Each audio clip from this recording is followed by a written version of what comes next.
been saying, and I said I'm the best player on this earth.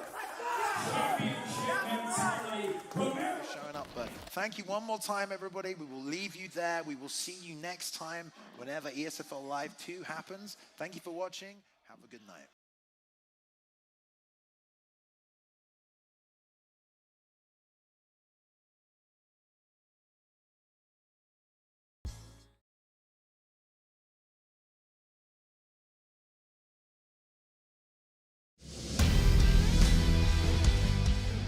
So you don't want to go to college?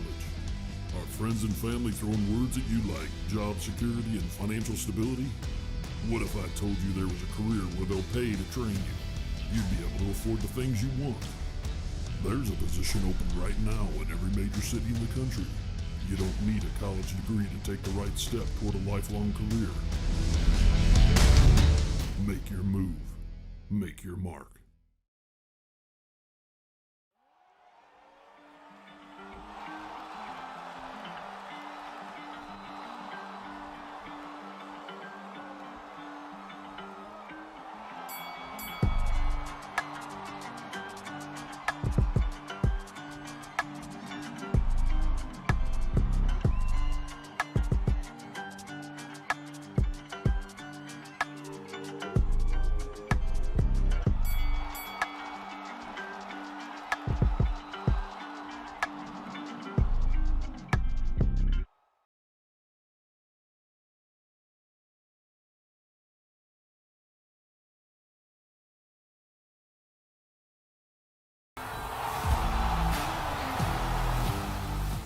And fast, already tried. Oh, beautiful counter to the takedown. Thank you for joining us tonight. The disadvantage was Zayef, but then he... A little too much on tricks. Nice shooting, good turning.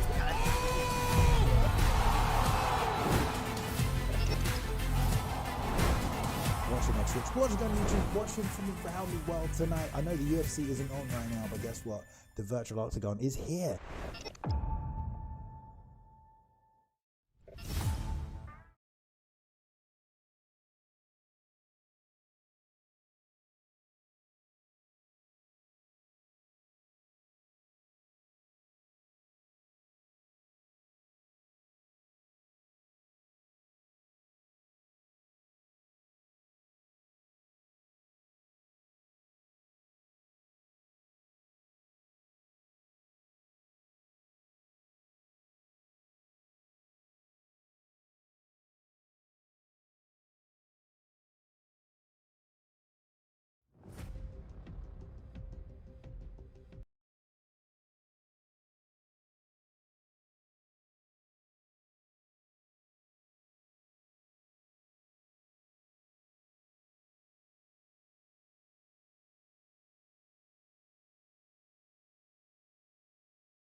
All right, okay, welcome back.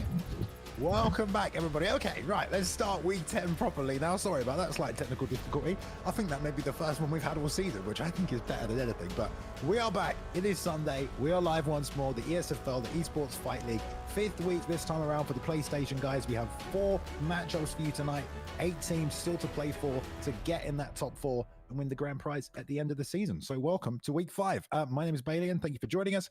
And once again, I have my man, Mr. Armor Boxer, who's been with me this entire season to call PlayStation Boxer. How excited are you for week 5? You ready to go? I mean, really looking forward to week 5. We got some teams that's established. We got some really good matchups. I know you're going to get into it. And so now we're getting into the meat of this thing, and we have some things to look forward to in anticipation. I'll let you get into all of that. But yeah, really excited. Yeah, definitely. Just really quickly as well to start the stream, you may have noticed at the start we have a new sponsor for the ESFL towards the end of the season here, CFESA, Commercial Food Equipment Service Association. We will show you a QR code on the screen. If you scan that, you can enter for a chance to win a scholarship to learn some trade skills, trade work. Obviously, great professions, great work, and we're very grateful that they're sponsoring the ESFL. All right, so all proceeds going back towards the this grand finale at the end of the season. So we have a sponsor. Thank you. Very big shout out to CFESA, and look out for the QR code where it pops up on the screen to enter into that scholarship. Right, first things first though, it is week 5. These PlayStation guys have been battling backwards and forwards now endlessly. 8 of the best teams in the world, some of the best players. Let's have a look at the standings and see where things are at right now as we enter week 5. All right, so take a look, guys. Family at the top of the leaderboard. Dark 4-0 right now, sitting firm and pretty. Number 2 though, No Mercy, close behind 3-1. The only team there who are narrowly closing in on them, but things can shake up in an instant today. You know, if you go to 3-2 there with the Elite Kings, the Kings, or Killers in action, and No Mercy lose, it's going to shake up, Boxer. It's about getting into that top 4, but we have some great matchups today. Did you expect to see Dark maybe at the top of the division this point in the season? Yeah, actually, I did. I mean, I understand who's on Dark, who's behind Dark. These have been the best players so far, whether it's the champions, winning different competitions. However, when you got teams like No Mercy, when you got teams like Elite Kings, it can change in the blink of an eye. So just because they're on top right now doesn't mean that's where things will stay. Yeah, there we go. All right, well, let's take a look at the matchups for today as well, which we can see on the big season schedule as well. But here we go. So match 1 we're going to get to is number 8 Showtime Killers. They're going to take on the number 4 position, the Kings, tonight. Great players submitted from both teams. Match number 2, we've got No Mercy, who are ranked number 2, taking on number 5 Killers in action. Match number 3, we've got the number 3 guys, Elite Kings, taking on number 7's B3s. 2 teams there, both with teams on PlayStation and on Xbox. It's a team showdown tonight between those two. Gonna be good. And then closing us out tonight in match 4, we've got number 6, the Tune Squad, taking on the number 1 team, Dark. It is their chance tonight. That is a killer matchup there. To close out the show, Boxer, what a stat card, mate. Come on. Yeah, I mean, to close out this card, when you got EK versus B3, like you said, these are classic teams, and these teams both have camps on the Xbox and the PlayStation side.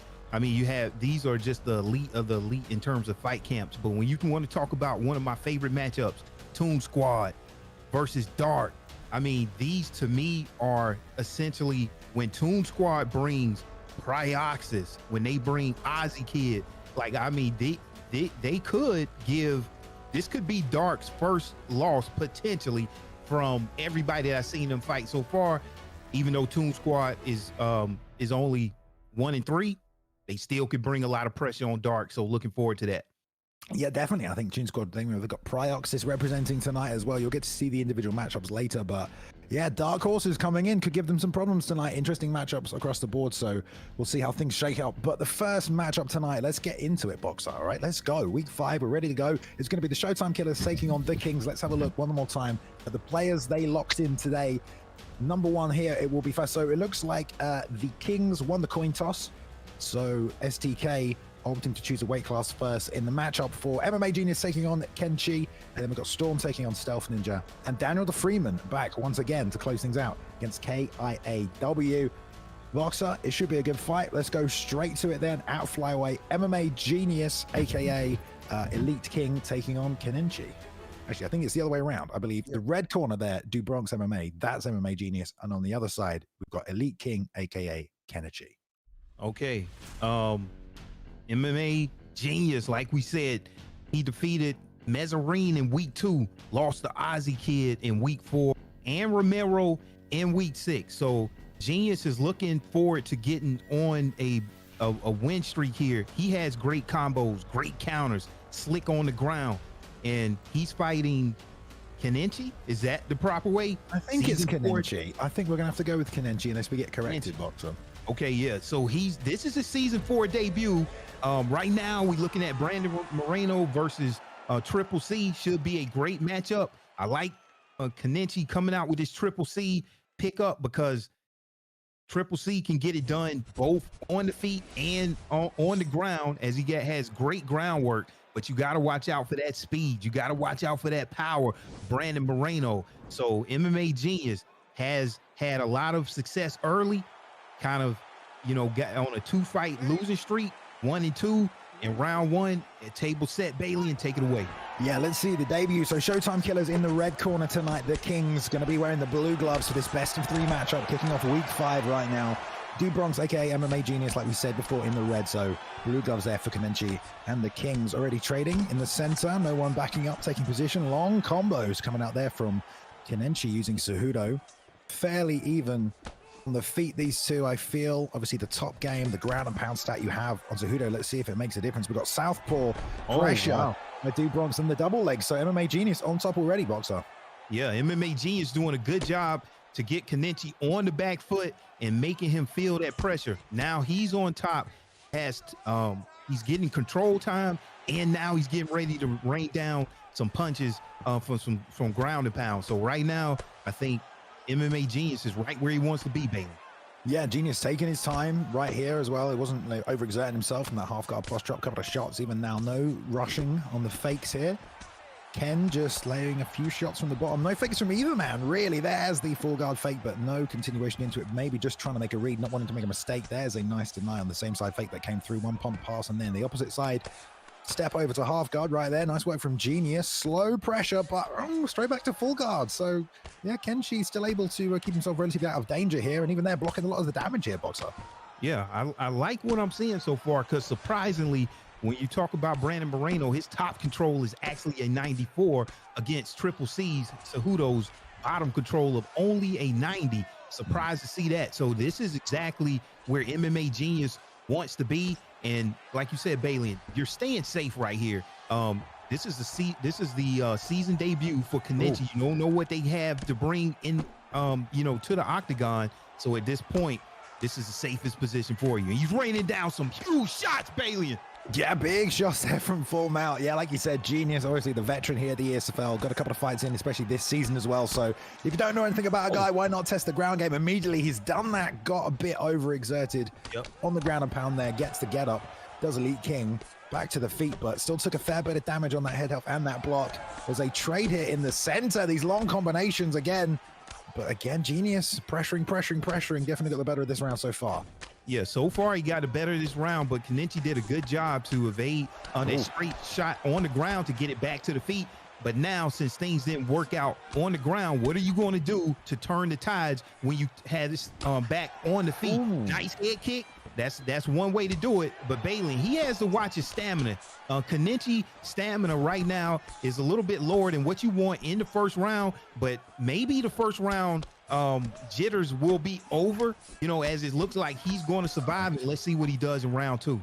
Yeah, he's definitely unloading the tank here, putting some right hands on him. There's a nice straight left they get through, though, for MMA Genius, who's showing he can compete on the feet.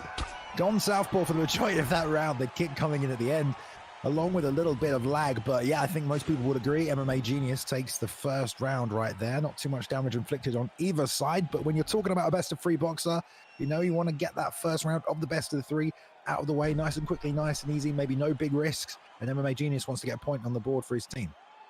Yeah, and that's exactly what he did. Surprisingly, I'm looking at all of the highlights here coming out for Kenenchi, even though that may be not how the round played out. But you never know what the judges are looking at, especially when you talk about landing big shots on your feet. So you never know how the judges are looking at it coming out in round 2. Look at here, going straight for that takedown, Bailey, and early coming out here for Genius. Yeah, kind of making it clear what his intentions are. Also got the uppercut on the break there as well. So that's nice for Ken, who's going to try and settle a little bit. Like we mentioned, this is his ESFL debut right here against a guy who's definitely fought some high-level competition, been training with this team. I'm sure I'm giving him some tips. More pressure here against the cage. Still southpaw. There's that double leg that we saw got completed in the first round. Not this time, though. Great takedown defense once again from Ken, who takes the back. Let's see if he drags him down. He will take side control from this as well. And that's a great swing of play for Ken, who gives up position, Boxer. Yeah, and that's one thing that we saw last week. You pay a lot for that that turn and takedown from the cage. And then just to give up that position, I'm surprised, but he has 2 takedown defenses, and that's going to really work in his favor because it's going to be hard to get takedowns, especially against Cejudo from this point on. And let's see, I'm feeling like Kenenchi is settling down a little bit here, and let's see if he can implement his game plan.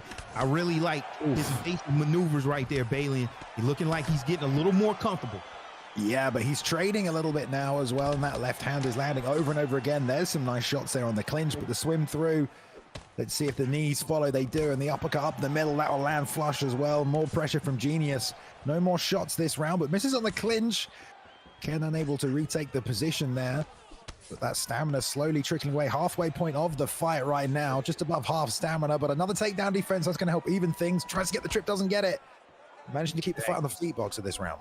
Yeah, so with Genius, he has to be careful because he's going up against a 96 takedown defense in Triple C. And every time you get that takedown denied, that's going to pay dividends on your stamina. So he needs to watch out. And if his stamina is low, then that may hurt his stand-up. All right, nice knee exchange right there. And Elite Kings, he has the tools to do it. He's still in this fight. I like the way he's moving, but Bailey needs to start landing some big shots. He does, and the whiffs are coming out now as well. There's a nice work by Genius, really using that clinch to try and isolate him if he can't track him down with the movement. Going to take the back himself now. Let's see if he gets the same trip that he got hit with. Hunts for the backpack. Gets a good position with Moreno, but gets it on the second try. Full bar of stamina, though, so nobody gets the drag down. No slam on the back from Ken. Now got to be careful. One mistake here. That armbar setup will come, all the top mount transition. Going to hold position, take the backside, roll through as they usually do. You have a nice get up here from the cage. Well, you don't actually, I don't know why I said that, but going to roll through to side control, takes half guard over the top. Genius staying on him, but not a lot of damage done from this top position. It's still going to be close, Boxer. Not enough time left, maybe. Yeah, exactly. Just because you get your opponent down, due to the MMA rules, you still need to rain down some punches. Now, these will score a little bit of points right here. This is why he pulled and went to a half guard. But Kenichi, for the most part, did a great job until now, Bailey, and you never know how the judge is going to see that at the very end, but it's done a great job in that round 2 to keep the fight on the feet. And let's see in round 3 if Genius is going to come out and want to implement and take this fight right back to the ground. But right now, I would have to give things right to Genius at this point, but you never know how the judge is going to see it. Ooh, lead overhand. Firing over the top, trying to mix things up. There's the fake level change into the uppercut. I like that. These long combinations still coming out here from Ken. Maybe not too much worried about the stamina now because we are in the third round. This is flyweight. There's a nice 2 down the middle. Finally operating out of this orthodox is MMA. Genius with the knee. Another tight straight right. That's nice work as they trade against this fence line. This is the back foot for Ken. Not necessarily a good idea, but maybe down 2 rounds here at this point as well. Maybe having to hunt for this finish. Certainly no more takedown attempts from either man so far. There's that lead overhand again. The left hook follows it. But a lot of pressure from Genius and to start this round. Exactly, and Genius is putting on that pressure. Kenichi doing a great job at throwing combos, and it seems like, yeah, he wants to lunge out after those combos. So let's see if Genius is going to pick up on that and maybe throw a right hand. Seems like we may have had a network error, but man, that was shaping out to be a great finish. Okay, a quick refresh there. We go straight back in. No problem. Lead body kick. Nice work. It's a high level move on Moreno. Nice return, though, as well there. Ken's going to have trouble finding a finish off the back foot. There's a counter uppercut that landed, but overextended on the combination there as well, perhaps. And once again, no stamina along the fence line. This is going to be a tough spot. And one thing about Kenichi right now, he's spending a lot of time on the back foot. Not sure what that does for control time, but Genius is able to put on that pressure, Bailey, and throughout the entire match right here. They exchange knees. Right now, 2 minutes left. Kenichi needs to do something big, Bailey, and we get it again. Let's see. This has been an interesting start to week 5, isn't it? We're having some lag issues now as well, but we're still good. We're all right. 2 minutes left in this fight.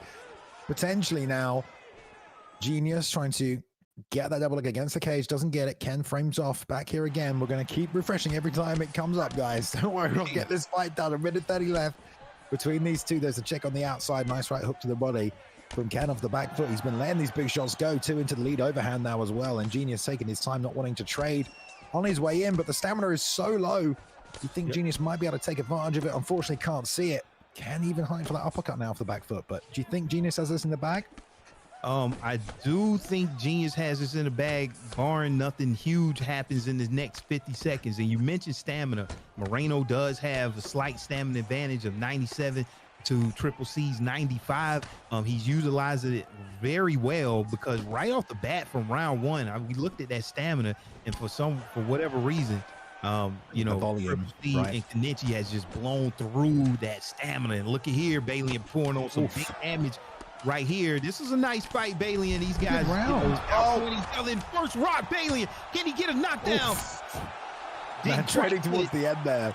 Yeah, I mean, I was going to say it was good work from Ken actually off the back foot, but Genius obviously with the pressures capitalizing on the vulnerability windows there as well. There's a nice head kick. I think we're looking at a point for MMA Genius right here on the side of the Showtime Killers, which will be interesting. Consider this is number 8 versus number 4 right now. Showtime Killers being the number 8 team. So if they can pick up a win here at the start of the best of 3 with MMA Genius, they'll be happy about that. Ladies and All gentlemen, right, let's see. the judges' scorecards for a decision. For the winner by split decision, Henry. Oh, they've given it to Ken. Every time I see that animation, when you're holding your hand up before the judges make it, it's like, so Bailey, let's break that down. What we seeing through that? Like, yeah, Bailey, break that down. What just happened? I mean, I guess we have some of that top control that we saw at the end of the round in the second round, but it was fairly even. The third there, I mean, on the back foot, Ken was kind of landing some big shots. He was ripping uppercuts, right, putting them together. The overhands were going. I think he definitely did more to take that third round. The first was close. Second, I don't know, you might have to watch it back right there, but there we go. Regardless, he gets a win. The Kings picking up a W. There we go. Well, yeah, like I said, in the beginning of that first round, I saw that they were showing the highlights, for Kenichi. And, even though you're on the ground, if you don't posture up and really land some big damage, they may not award that round to you. And you get on the feet and land headshots. Yeah, you never know how the judge is going to see it. Very surprising, baby. I was not expecting that. Wow. Yeah, I mean, there we go. A twist in the tail. 1 point on the board for the Kings here in match 1, week 5. Welcome in if you're just joining us here today. We're going to move straight on then. Match 2, they're ready to go. This time moving up to lightweight. Looks like Storm will have first pick. Stealth Ninja wanted the lightweight class. So here we go. Storm on Stealth Ninja. Once again, Showtime Killers in the red, the Kings in the blue corner. Okay, now Showtime Killers Storm 0-0 for this season 4 debut. Also going up against Stealth Ninja, also making his season 4 debut. So both of these fighters want to get out to a 1-0 start, Bailey, and they have elected to fight this fight in the lightweight division. And boy, look at this matchup. Dustin Poirier against the very newly acclaimed 5-star Islam Makhachev, the champion. So let's see, how the ratings adjustment is going to play out in this fight. Very strong fighter. Know that Islam can take this on the ground and be very successful here. But Dustin Poirier, you got to watch out for that power, Bailey. In round 1, let's see what happens. Yeah, let's see what happens with Makhachev. Oh my God, in the meta, there's the double. Lovely collected immediately. Catches the kick, walks into the cage, gets the transition animation right there to change to the double leg and then completes it. Great way to start a fight, especially against a Dustin Poirier player. Not too bad off the back, but when you've got Makhachev on top, you're going to cause some problems. So Stealth Ninja exactly where he wants to be, straight away going half guard as well to get some damage and some control time off. It's going to take a little bit of work from the bottom for Storm to get up. Both men making their debut, but not where you want to be. There's a nice deny there on the full mount transition. The arm triangle fake this time gives him the window to bump back to full guard though for Storm. So he has some skill off the back. Let's see if he can stay patient or if he makes a mistake. All right, yeah, and Bailey, and this is the update. We seen it. Takedown 99 for Islam. Top control 100. So right here, it's going to be very difficult to get off of the bottom when you got a bottom control of only 88 Poirier. So right now, that's where you want to take this fight if you have Islam. But look, already back to his feet with Stealth Ninja doing a great job to get back to the feet, baby. Yeah, that was a nice job. That's a sneaky get-up that you have there that people have started to use a little bit more at ranked. Little get-up from the cage. Not too bad, but here we are being backpacked. Not a good idea. Taking the time to just trade and exchange the strikes again. It's about not making those mistakes. Roll back through to backside here. Halfway right through the round. Still no signs of him getting up anytime soon. The amount of damage Stealth Ninja's been able to do has been nullified a little bit by Storm. He's once again managed to find his way back to full guard. And now this time a straight pass on the same side fake. Now slices straight through to side control as well. Just tested the defense there. Doesn't get the crucifix transition. Now the denies are coming out, but Storm kind of let that one go through. And if he can get a few elbows off, which he doesn't, but it in some difference, goes for the posture up, gets the sweep. Look at that. Storm staying patient for his opportunity, gets it. Almost got Kimura though. Yeah, exactly. Yeah, Poirier has a lot of great sweeps from the bottom, and you have to be careful because now if Poirier and Storm is able to posture up and land down some strikes, you know, a lot of that control time that Islam and Stealth Ninja had gets nullified. See, this right here is where the fight turns, landing some huge ground and pound there, and a minute to go. I mean, Storm could steal this round, Balian. Oh, he's pouring it on. This is a way to really punish your opponent for taking you down early, I tell you. I mean, you get your own back. Doesn't want to do it again. We'll see for the second round, but Storm showing on top position. He's just going for it, just landing the ground and pound, something Stealth Ninja didn't really commit to. And now he's found himself on the bottom, inevitably probably losing this round. We'll have to see. There's a deny, but doesn't take it. There we go, half guard sweep. Nice work by Stealth Ninja to get that, but only a couple of seconds left on the clock. Goes to the arm triangle fake. Now the full mount fake, now locking in the arm triangle with a couple of seconds, a sub attempt to go on the board. Yep. Does Storm steal that round though, Boxer, is a question. It could very well been if stolen, especially whenever you get a full mount. You posture up, you land down that type of ground to pound, and then in terms of Stealth Ninja not being able to land that same type of damage. Okay, so now let's see what the strategy is now that both fighters are back on their feet. Round two, Bailey. Oof. Big shots exchange, lead uppercut lands for Storm. All the damage he's done. There's a pull elbow, but just out of range. Although we did lose a ton of head health. Maybe it did land. We just didn't see the full connection on it. But nice work by Storm with the lead uppercut on the inside. Going toe-to-toe with Stealth Ninja, making it a bit difficult. Stealth not letting any of his kicks go. Missed there on that lead hook. Almost eats the head kick as a result of it. But Storm with the pressure, and it's working for him, Boxer. Yeah, it is. And this is where he has a slight advantage. Storm on the feet with Dustin Poirier. Has a little bit better stats here with that punch speed of 96. And so let's see, you know, how Stealth Ninja deals with that if he's still looking for that takedown, because it seems like Storm is still very good even when you take him down. Ooh. And that was a nice counter left hand there coming out from Storm, Bailey. Yeah, move forward through it. Nice work to go off the center line. Watch that lead leg as well. Oh, we got more of this. Maybe it might just be Twitch today that's behaving a little oddly. I guess you never know when it's going to happen, but the lead leg of Stealth Ninja is under attack. I don't know how much damage it'll do, but Makhachev not very good at stance switching, so that is there as an option. There's a lead hook one more time though from Stealth Ninja. That is now working nicely as a counter against Storm, and there's a straight lead uppercut. I love that one. The lead hook on the break as well. Nice work. Also firing the left hand round to work that block a little. Two down the middle. Stealth Ninja getting his mojo back, slips to the inside with a 2 as well, followed up with a 3-2. That's nice, good, solid boxing. And not able to get away from this incoming damage is Storm. Now looking a little flustered about this halfway through this round here, Boxer. Oh, left hook! Huge knockdown here coming out from Storm, and he needed that. And Bailey, you're right. Only an 80 switch stance there coming out from Makhachev. So that you do not want to switch stance. You lose a lot whenever you switch that stance. But man, what a huge knockdown turning point there for Storm. Nice work again on the lead leg. Storm trying to push through, but Ninja's letting those hands go whenever he gets close. Both men fighting for a point for that team. There's a rear elbow that absolutely decapitated him with it. Gets back to the feet, courtesy of the up kick. But twice he's been caught with big shots now. Stealth, how much longer does he stay on the feet? Another left hand, Boxer.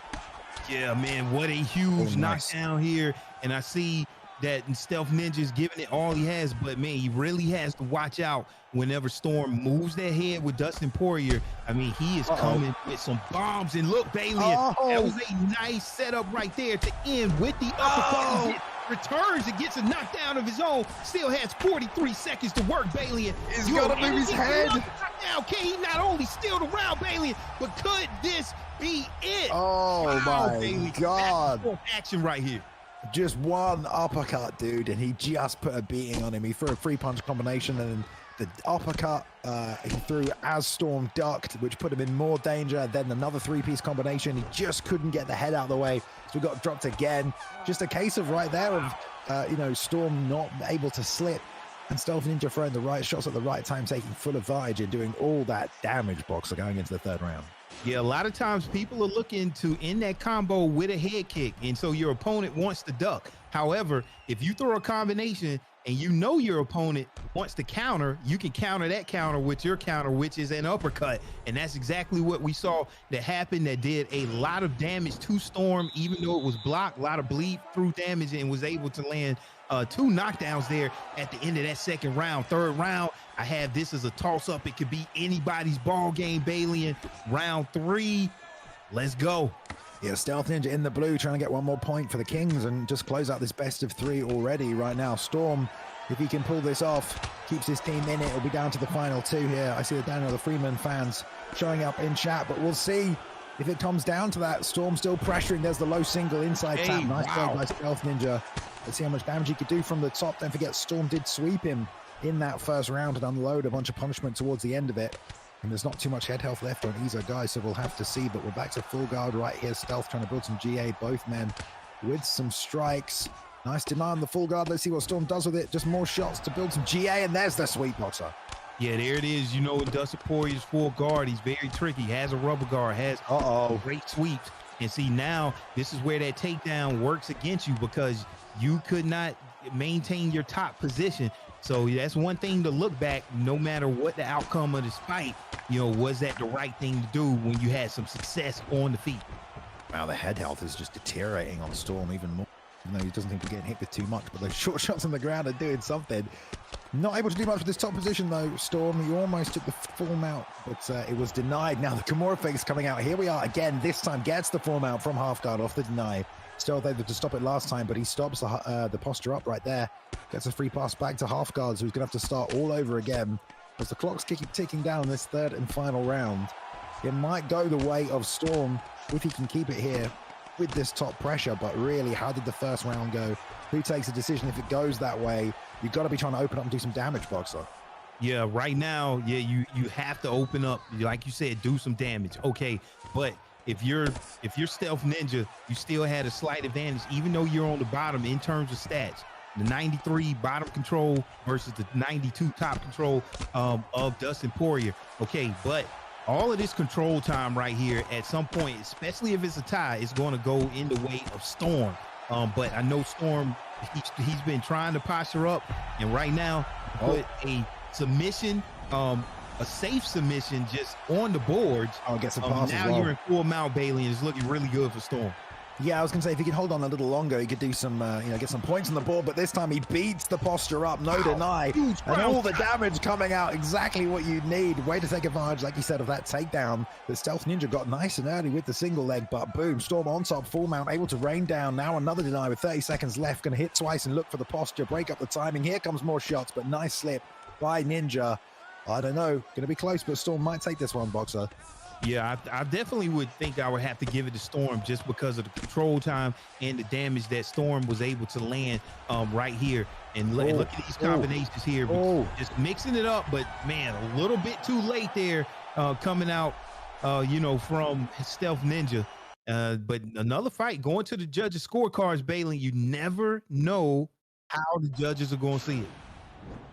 All right, well, we're about to find out, and the winner is Storm right there, representing the Showtime Killers. So that is 1-1 here in our opening best of 3. We've got 4 matchups tonight. Match 1, Showtime Killers and the Kings. Kings round 1, if you missed it. Ken picking up a close split decision win over MMA Genius round 2 right there. Storm gets it done. Dustin Poirier versus Makhachev gets it done with the grappling as well, which you might not have expected, but he does get it done. So that's 1-1 apiece. It comes down now to welterweight, to Daniel the Freeman and his calf with the ESFL shorts, maybe, or maybe not the ESFL shorts today. I don't know. We're going to see. But it's on KIA and Daniel, both undefeated so far this season, looking to keep the win streak alive. And Showtime Killers 8th place against number 4 could shake some things up. But let's go to it. Welterweight, here we go. Daniel versus KIAW, 1 apiece. Let's break this tiebreaker. Best of 3. Here we go. All right, tiebreaker. Showtime Killers. Daniel Freeman, 1-0. Fighting out of Belgium, the best calf fighter in ESFL 4 history, defeated B3 Spartan in week 8, saying he may use the ESFL shorts. I know everyone wants to see him. He's American, fighting out of Belgium. He is an exciting player, Bailey. And last PlayStation card, Daniel the Freeman put on a show, but he is fighting no slouch. And Kai W defeated Word Life in week 4, and Word Life is no slouch. Kai W has good pressure, great grappling, elite pressure. So Balian, this is one of those fights early in the card that's going to be very exciting just because of the styles. Styles make fights. The style of Daniel Freeman is very exciting. He has his calf. Looks like he has the ESFL shorts on, exactly what we wanted to see, Balian. Let's see what happens in round one. Yeah, I think I said it best in chat there. This is a fun one. Daniel the Freeman, possibly the best calf in ESFL history. Not that they've been a lot, but Daniel's still consistently playing this calf at a high level. Got a win with it last week. Can he do it again right here for the team? 1-1 apiece. So the red corner, guys, Showtime Killers. Blue corner, the Kings right now. And already in tight with the boxing. Got to be careful exchanging with Usman. You do not want to do that. Southpaw Daniel going to work that left hook off the jab as he did last week, working nicely for him. Nice rear uppercut to the body. That will chop away there, but nice return from Daniel. We see the damage on the block already for a few shots from that Usman pick. The power is there. Snapping front kick as well. Nice snap jab. Sorry, straight to the body. We'll see if Daniel can continue to circle, maybe mixing a takedown. He's good at frustrating people. God, double uppercuts, though. So much damage, boxer. Yeah, exactly. And so Daniel Freeman, we knew he was going to be exciting coming out, you know, with the antics, but he usually backs it up. And like you said, you have to respect that power, Kamaru Usman, because he has, even though he's his 95 power, it's the fact that they're 5-star jabs and a 4-star straight. Okay, nice uppercut coming out from Kai W. Seen Kai W face a lot of adversity and still come out on top. But man, boy, this is a great fight so early, Bailey, and they are exchanging, going back and forth. Yeah, he loves that sprinting lead hook. We saw him use it quite a lot before. And if you'll remember, Daniel Freeman also finished his fight last week with a flying arm bar. So this is what you can expect from this calf pick with the ESFL shorts. But doing a great job right now, snapping that rear straight to the body. Now snap the jab in there as well. Giving Kai some frustrations. Also doing a good job working on that stamina quite well. Just a really awkward timing from Daniel as well. Makes southpaw work so nicely from him. But Kai landing a few shots and doing big damage with them as well. Now starting to walk down. It's all in the shot selection, really, a matchup like this. Oh, rear uppercut lands, sneaks it through from Daniel, works the body as well with a couple of straights, a couple of knees too, just really getting whatever offense you can off. And that's great work by Daniel. Yeah, I wasn't expecting to get a rock from Kamaru Usman already, and I see what Daniel Freeman's doing. He's doing a lot of work down low and getting and working on that stamina of Kai W. Kai W, I was getting ready to say, he was actually also returning the damage, but that rock, Bailey, came right in handy and maybe everything that he needed to turn this into his favor to win round one. Yeah, he's done so much stamina damage to a pick that has an incredible cardio stat. And it's all that body work, all those stabbing straights, a couple of those front kicks. But you'll notice when he does go down low as well, he slips. So when the uppercut comes back, he's already off the center line and he's trying to put a counter around the outside of it. So Dan very well aware of what he's doing and the counters to it, now pressuring back into this clinch. And Kai really needs to find a way to change the rhythm of this fight because he's just going and missing and getting countered and going and missing and getting countered. As Dan is letting it go again to the body there, that straight two coming out. Great work in this first round, a miss on the clinch. And that could not have gone better, really, for Daniel the Freeman. What a way to start. The Showtime Killers in 8th place right now, taking this first round in this final matchup between the two teams. Wow, I mean, man, that was a great performance right now because Daniel, he'll set you up so he can actually be flashy. And look at there. I mean, the antics, they don't stop in the middle of the round, playing mind games, getting in the head of your opponent, little things like that. But you called it, Balian. What we saw, a lot of combinations whiffing coming out from Kai W, and then returning combinations for Daniel, and not just returning combinations to the body, which is playing a massive dividends on that stamina. You see the stamina advantage coming out from Daniel Freeman. Round two, will it be more the same, Bailey? And let's see. Yeah, Kai has to try and find a different strategy, try and find some shots that aren't landing right now, and work the hip toss right at the start. That's not even 30 seconds into this round already. Dan showing up another side of the game plan, taking top position on a Usman player.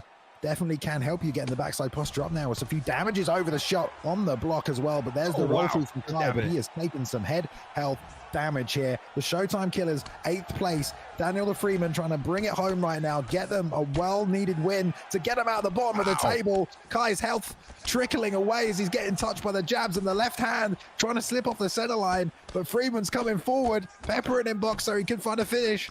Wow, yeah, Freeman is doing a very great job, Bailey. And then, you know, with that big takedown against Kamaru Usman, you be like, oh, there it is. But look at there, Bailey.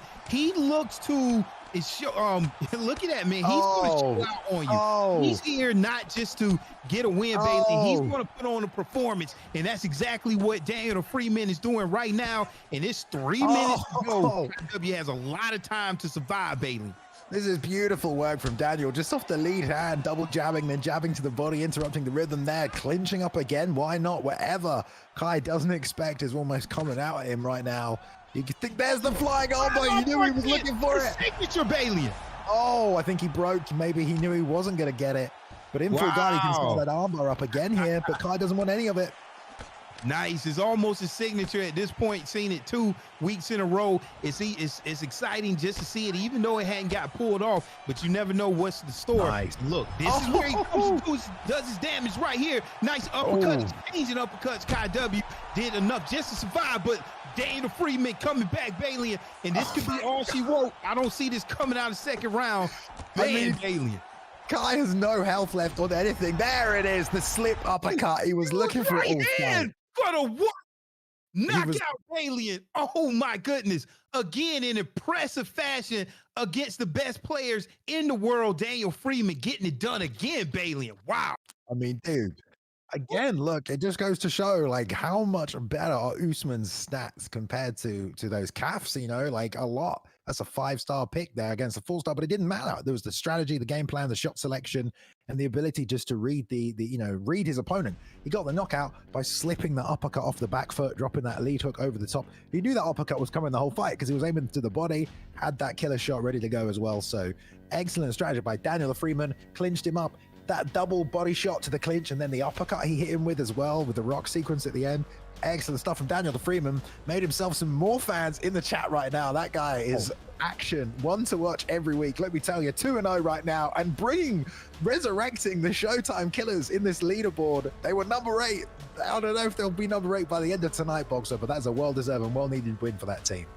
Yeah, wow. Showtime Killers coming out with that win with Storm and Daniel Freeman.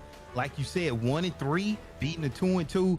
Great job. I mean, but Bailey, a little bit more about that Daniel Freeman. Is not too many players that are very good, but then they have a very exciting style. And whenever you can merge the two, where you have somebody that's really exciting and then can perform at the highest level, that's when people come out. Reminds me of Ed Parker, those type of players, because sometimes the best players, they may not be as exciting just because they're coming in there, they're doing the things that's going to win and getting the job done. I mean, Daniel Freeman, I mean, he makes no apology. He's not apologetic. He's going to come in there, starting to fight out. Look, no respect. Doesn't care what your name is, come in there, getting the job done. That was exciting to see, man. And it's against KW. KW, one of the better fighters here in the ESFL. And when you have a fighter that's going to put that type of pressure on your body, in the second round and the rounds to come, it may be not too much you can do about what's to come. So, man, great job by Daniel Freeman. Yeah, and great job to the whole team as well. Showtime Killers right there. Obviously, Storm got that narrow win there against the Poirier-Makhachev fight. If you saw that one, Storm bringing it home there, evening it up, and then Daniel polishing it off. So there's a point on the board for the Showtime Killers over the Kings this week. Let's move on, guys. Matchup number 2 for tonight. Moving on, we got 4 for you, so that's 1 down, 3 left to play for in our league standings.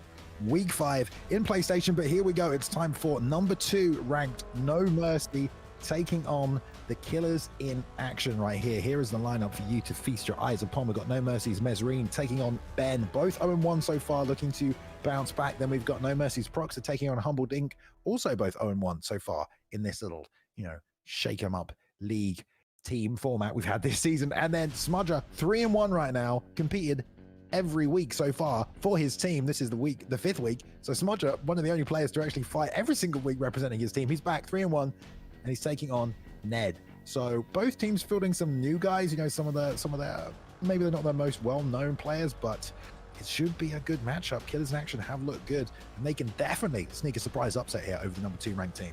I think we're going to wait till the first fight is ready before we jump in, but this first matchup, or apparently the first matchup might be a forfeit, unfortunately here. Let's hope that it isn't before we go ahead and talk about it too much. But it would have been Ben and Mesreen here, Boxer.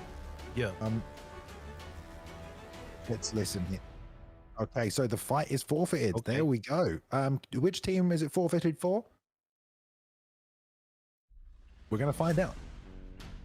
So unfortunately, KIA Ben not able to answer the call tonight here on Sunday at heavyweight. It was supposed to be, but that's not going to happen. So there we go, guys. The next fight is going to roll through. KIA not able to field the team member tonight. Killers in action. Maybe they need some new players on the roster here, but Humbled Inc. and Proxer will be up next, and it looks like we'll be at lightweight. So that is 1-0 right now to No Mercy. Couldn't have been any harder here. They're already higher than them in the leaderboard. But we've got a few things to go through here. So anyway, this is going to be Proxer. This is going to be Humbled Inc. Boxer. So what can you tell us about these two fighters while we just get this matchup ready?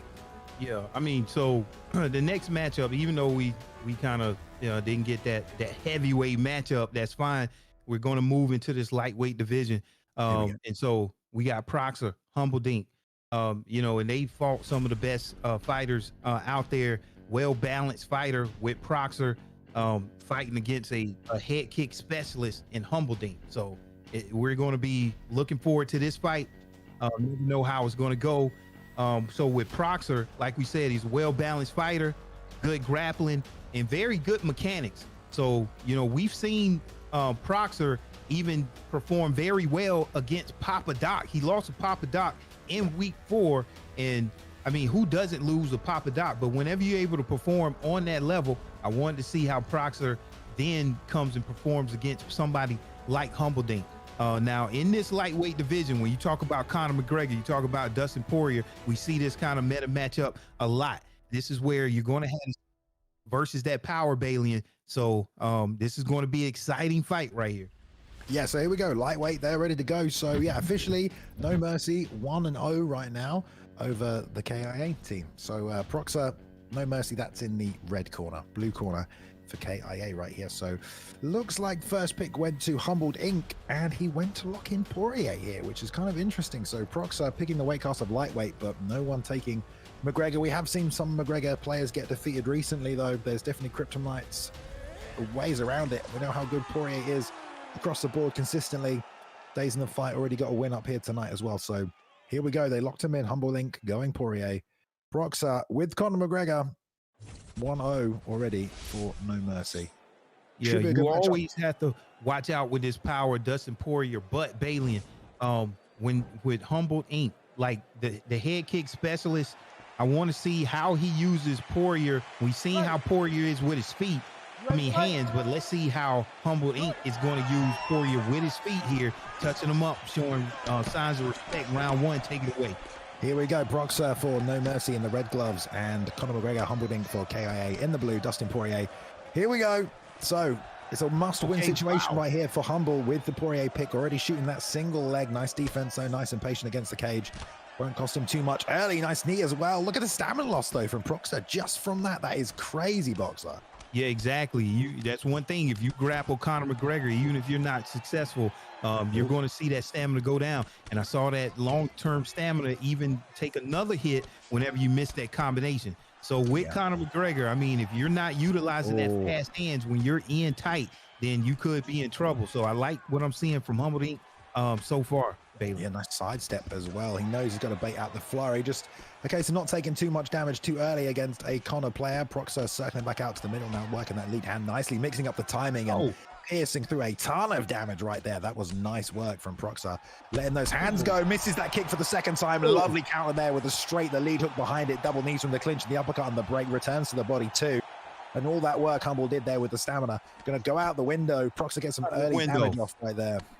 Yeah, you might as well just throw that out, Bailey. And that was a nice read right there. But it seems like Humbled Inc. is getting right back to work. Still very strong, but that was a great read to whiff that head kick and then come in with a strong combination there with Conor McGregor. So, man, that was a great sequence right here. So now Humbled Inc. is the second half of round 1. Let's see what he can do to even the ties here and maybe score a knockdown. Bailey, another rock there. Lee took up top as well. I was going to say he's got to be really careful because Proxer is landing these hands, and I was going to say Humble's going to be able to recover what he's already lost, but the way he's stepping into range, he was getting tagged. There's a front kick that lands, though. Proxer gone back on the outside after landing that damage, but he's finding a home for that left hand and following up nicely with a couple of combinations as well. Humblebink trying to re-enter, nice slip down the center, and the little long probing lead hook. But it's Proxer on the inside with that lead uppercut off the straight. There's a 2-3 that lands as well, and then pause with the jab on the pushback break as well. Man, Humblebink getting tagged up here. A minute left in this first round. Yeah, you can see why you have to be so careful when you're fighting. Oh, there it is. Look at there, Oh. a huge rock there, and Humblebink really going for it, really trying to get that knockdown. But that was a good rock, because even though he doesn't get a knockdown right now in round one, it may come in round two. He doesn't want to whiff right here, but Proxer is facing this adversity and handling it well. Only 30 seconds to go here in round one. Both fighters faced adversity, Balian. But man, look there, another rock there coming out from Humble. Can he get that knockdown? And he does it, Balian, to kind of even out this round. You never know, the judges now could give it back to Humble in this round one. Damn, man, Humble just let a 5-piece combination go right there. The fourth was an uppercut that just tickled the block, and then the fifth one landed on the level change, broke through, got the damage off. So well done by Humblebink, flurrying there. They kind of exchanged, and he got the best of it with the applied left hand. So great work by Humble. Will recover very well in between rounds, and that's fairly even, like you mentioned, very even back and forward. Humble did take some big damage. It's about if Proxer can continue to build on that high power you get with the Connor pick. So double jabs back the inside for Humble, trying to circle. Both men seem content to hold the center so far, trying to pitch the left hook over the top, doesn't land, but the double jabs from Proxer once again flicking out. Left hook this time. Hands are up for Humble, and that step forward 1-2's been piercing nicely. Has the slip off the center line with the lead uppercut and the 2 there that works for Humble. But nice job by Proxer, who's able to circle out and come back to the center every time he gets pushed against the cage boxer. But there's the slip on the inside, the lead hook. Again, rear uppercut, and the lead hook, but he trades back, lands the lead hook. The uppercut keeps him in, sorry, the upkick keeps him in it, Boxer. Wow. Wow, yeah, so Balian, they're exchanging rocks, and then now you get Proxer coming out with coming away from that exchange with a knockdown. So he won that exchange. God damn it. We got an advertisement, but I can't wait to see how that plays out, Balian, because these two, Proxer, Humblebink, was going back and forth, and it's going to be anybody's fight whenever we come back, Balian. Oh man, so we've been having some like, I guess it's like, I don't know, network errors, but I think it's just Twitch's end today because it's happening on every fight with every person. So it seems like Twitch might be doing a little silly today. We're having these adverts in between, but we're back in the fight. They're trading here. The head kick bounces off the block. We missed some of this, and hopefully we're going to bring it back in. 2:30 left, halfway through this fight. Both still on the feet. Didn't miss the finish. Left hand lands. As Humble comes in for the kill. Proxer landed it nicely, along with the lead uppercut, and might sink this out right here. Humble, no slips, stays in it. No stamina left. Is he going to fire up a Kimura from the bottom? Oh, it gets denied, if only the twister perhaps. But wow, great way to capitalize there. Humble finds himself on the back. Proxer on top, and that was nearly over, Boxer. Yeah, I mean, Proxer doing a very great job at being able to generate power, even though his stamina is low. I mean, those combinations that he's able to pull off with Conor McGregor, with those fast hands perk, is the reason why he's able to still generate that power. Okay, and then now, you know, I was getting ready to say he has that top control, but, you know, that was a good move right there from Humble to stand this thing back on his feet. Both fighters are hurt, Bailey, and both fighters' head can blink from any punch. The head kick. Oh my God. Head kick coming out. Bailey, good job from Proxer moving his head. Oh, what good head movement to keep him in this fight. Breaks as well, lows to the body, left hand up top. The lead hook just out of range, but Humble with the slip left hand before that to set it up. Now banging those uppercuts. The head movement of Proxer keeps him in it. And another knockdown with that big right lead hook over the top. Now the ground and pound. Is this going to be it? Humble, can he hang on? Wow. That was one of those fights that could have went either way. Both fighters were hurt. Both fighters exchanging rocks. But the thing was, it seems like Proxer had the better finishing combinations to land the damage to get a knockdown, Balian.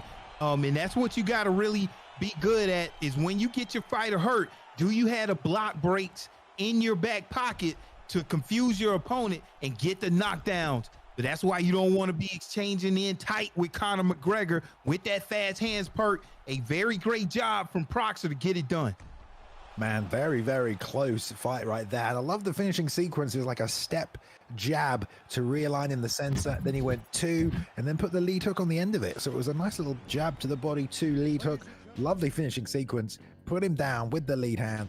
And yeah, back and forth war between those guys right there. Could have gone either way, but it does go the way of No Mercy, who do pick up a win. And because of the forfeit early on, Boxer, that is 2-0 for No Mercy. So they have officially won this best of 3 now. Between these two teams, they will get a point on the leaderboard, and that puts them at 4-1 so far this season. So again, securing second place at the very least. We'll see what happens with the number 1 guys, Dark, at the end of tonight.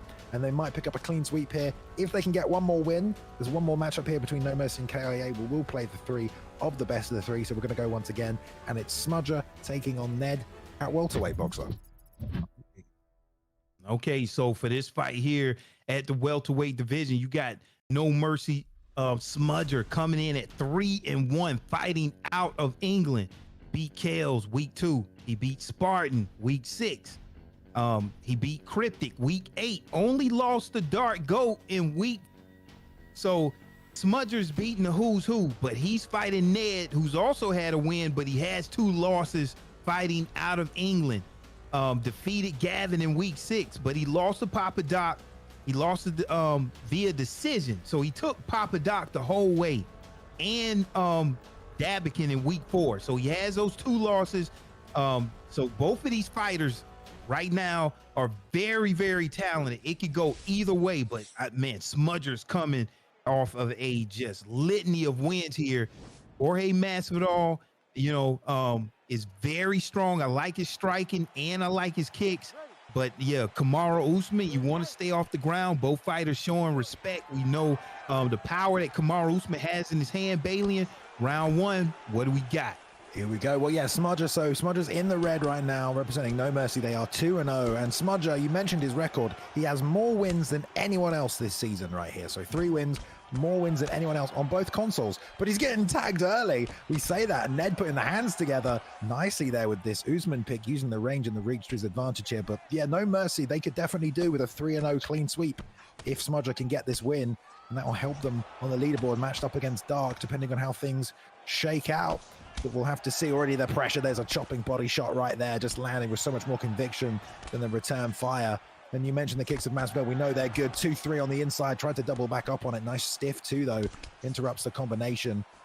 And the pressure has been non-stop so far from Smudger. Yeah, and I'm liking what I'm seeing. Look at there, a rock early here in this welterweight division. Another knockdown against Usman.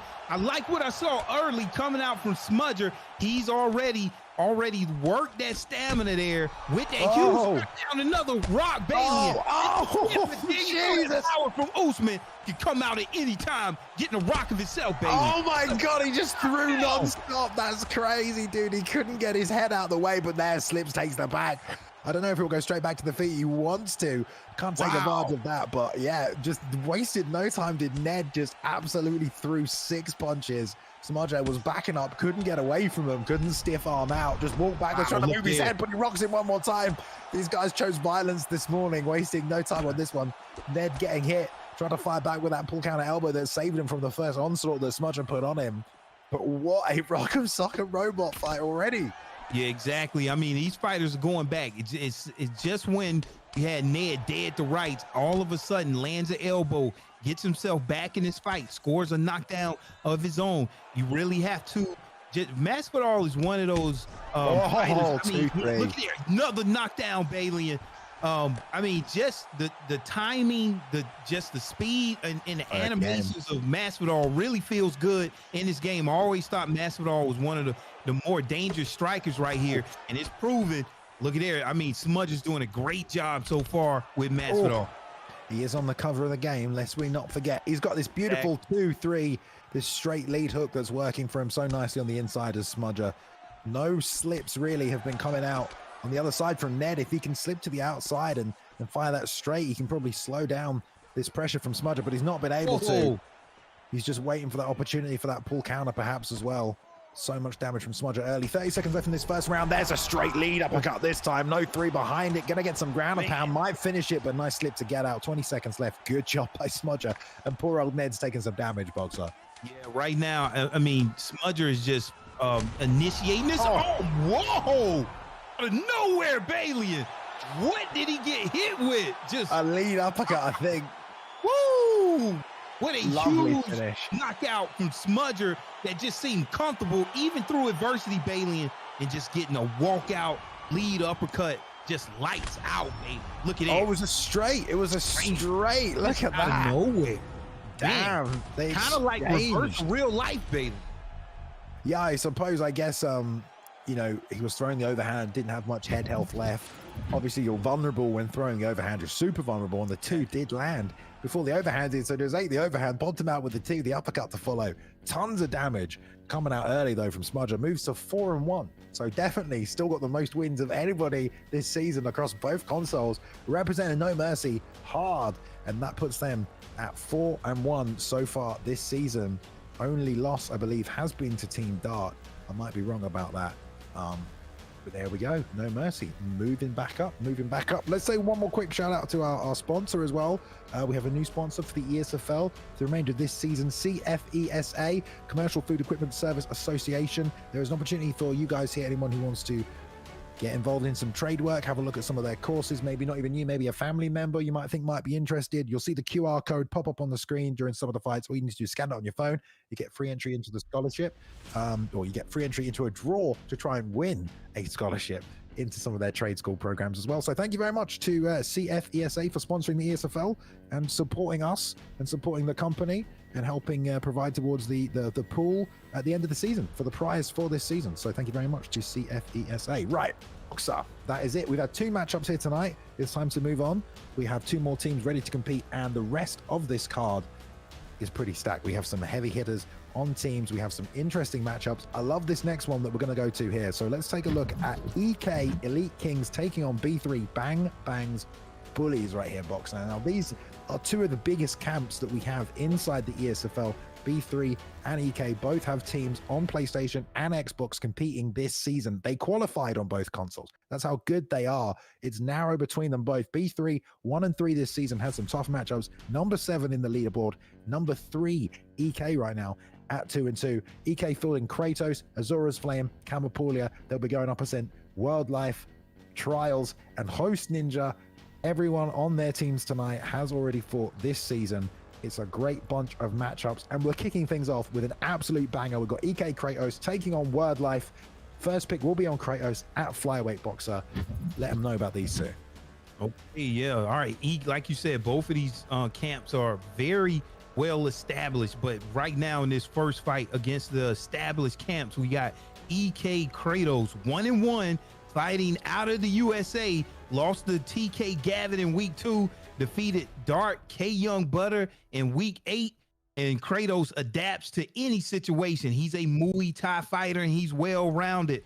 He is fighting no slouch than the ground wizard himself, B3 Word Life, also 1-1 fighting out of the USA. He lost to Kai W in week 4, but he defeated STK Cole in week 8.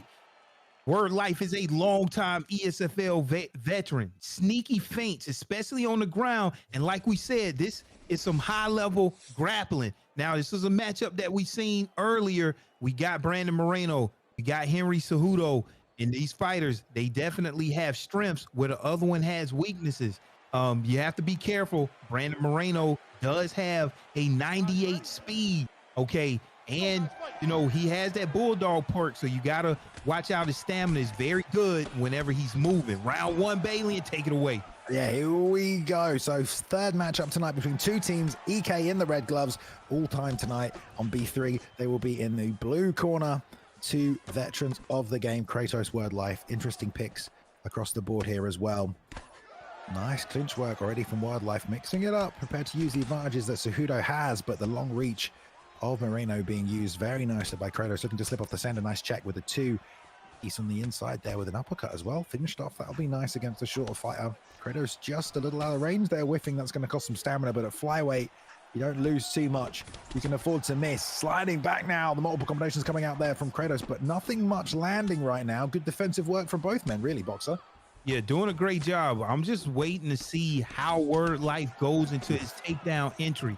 right now, I think he's setting it up, doing a good job at depleting the stamina that he's done so far, coming out, you know, from Kratos. But I just want to see, but look at those fast combinations there. With that, you got to be careful of that. We talked about that 98 speed, and it was on display right there, Bailey. And wow, fast hands coming out from Brandon Moreno. Yeah, and that's Word Life trying to fill the space with some of those kicks, and Kratos just taking full advantage, getting in there. That was almost a perfect little ankle pick, but slightly out of range of the block attack from Kratos coming out there, chipping away at the head health and breaking through that block. Nice overhand right there off the slip. Lovely work, Word Life. Every bit of it. That was a lovely quick level change, but nice work by Kratos. Hands were down, frames to the cage on the backpack. Let's see if he trips him or tries to jump up here. And there we go. We'll get the takedown into side control. 2 minutes to work from here. If you get a bit of damage off, but nice work by Kratos and really taking that game plan option away from Word Life. Yeah, okay. So like we said, now this is sneaky because Brandon Moreno has a very good game on top. But you know, and I'm liking that he's electing to stay on top here because he used the stamina to get that turn and takedown off of the cage. And right now, landing down a couple of strikes here to score some points. You never know how the judge is going to see it. But I think with Word Life, I wanted to see a more high level kind of takedown attempt that got denied. But let's see if he can, you know, recollect himself and come back and then get on the ground. But man, great job to get back to your feet if you're Word Life. He's having a real problem with the range, if you ask me, right here. Long strikes from Kratos, the straight twos coming out. Now the teeps as well. Big whiff on the overhand earlier from Word Life, and the uppercuts are coming up the middle. It's been a little bit of a Kratos show on the feet. He's also slipping those linear attacks and looking for that right hook there. We saw him show it then again with a flash ankle pick this time. Gets it. Nice work, but not much time to work here, Boxer. And I think most people would agree Kratos probably taking that first round. Yeah, I think I would agree there too. But what we saw coming out of Word Life, you want to see that a little bit earlier coming out in round 2. That is a very well-timed ankle pick. You have to be at the right distance to land that. And you don't want this to go to round 3 because that's where the higher altitude perk is going to come into play for Brandon Moreno. But he's doing a very good job right now because see, Brandon Moreno has the carve the wood perk. So if he's up in stamina, you know, he's going to be up in terms of damage also that's coming out. So round 2, let's see if Word Life can get this fight to the ground where he shines, baby. Nice 1-2 lead uppercut as well, getting the slip. Yeah, it's going to be a tough fight on the feet for Word Life with that range. Kratos doing a great job putting it together. He's also leading combinations with rear uppercuts, and he's putting 4 pieces together off it. So that's big damage coming out. There's a lovely level change, gets underneath it. Oh, I still didn't get it, Bailey. Crazy takedown defense right there from Kratos. Had the hands down, ready to go. Word Life really, really wants it on the mat, but Kratos not having any of it. Maybe it's time to start looking at other options from the clinch as well. There's the kick gets interrupted right there just from the 4-piece from Kratos, who's just really putting it on with that fast jab, that 1-2 there, rear uppercut coming up the middle. Word Life trying to fire back, but every shot he fires back gets blocked. Wow. There's a tricky little tie trip on the outside, but pull uppercut, rear uppercut comes through as well. Nice work from Kratos. So every time Word Life gets a little bit going, it feels like he gets taken away almost immediately. Man, that was a nice little tie trip right there. I was very surprised that Word Life didn't get that takedown. A 91 takedown defense from Moreno and a 95 takedown offense. I mean, man, that was timed well perfectly, but now you're still on the feet. I mean, what can Word Life do to get this fight on the ground, Bailey? Because right now up top, you can tell that Brandon Moreno has a huge advantage here against Word Life here on the feet. Double jabs. The story of this fight, there's a duck on the inside, but he comes back as well. Nice work, little trade there.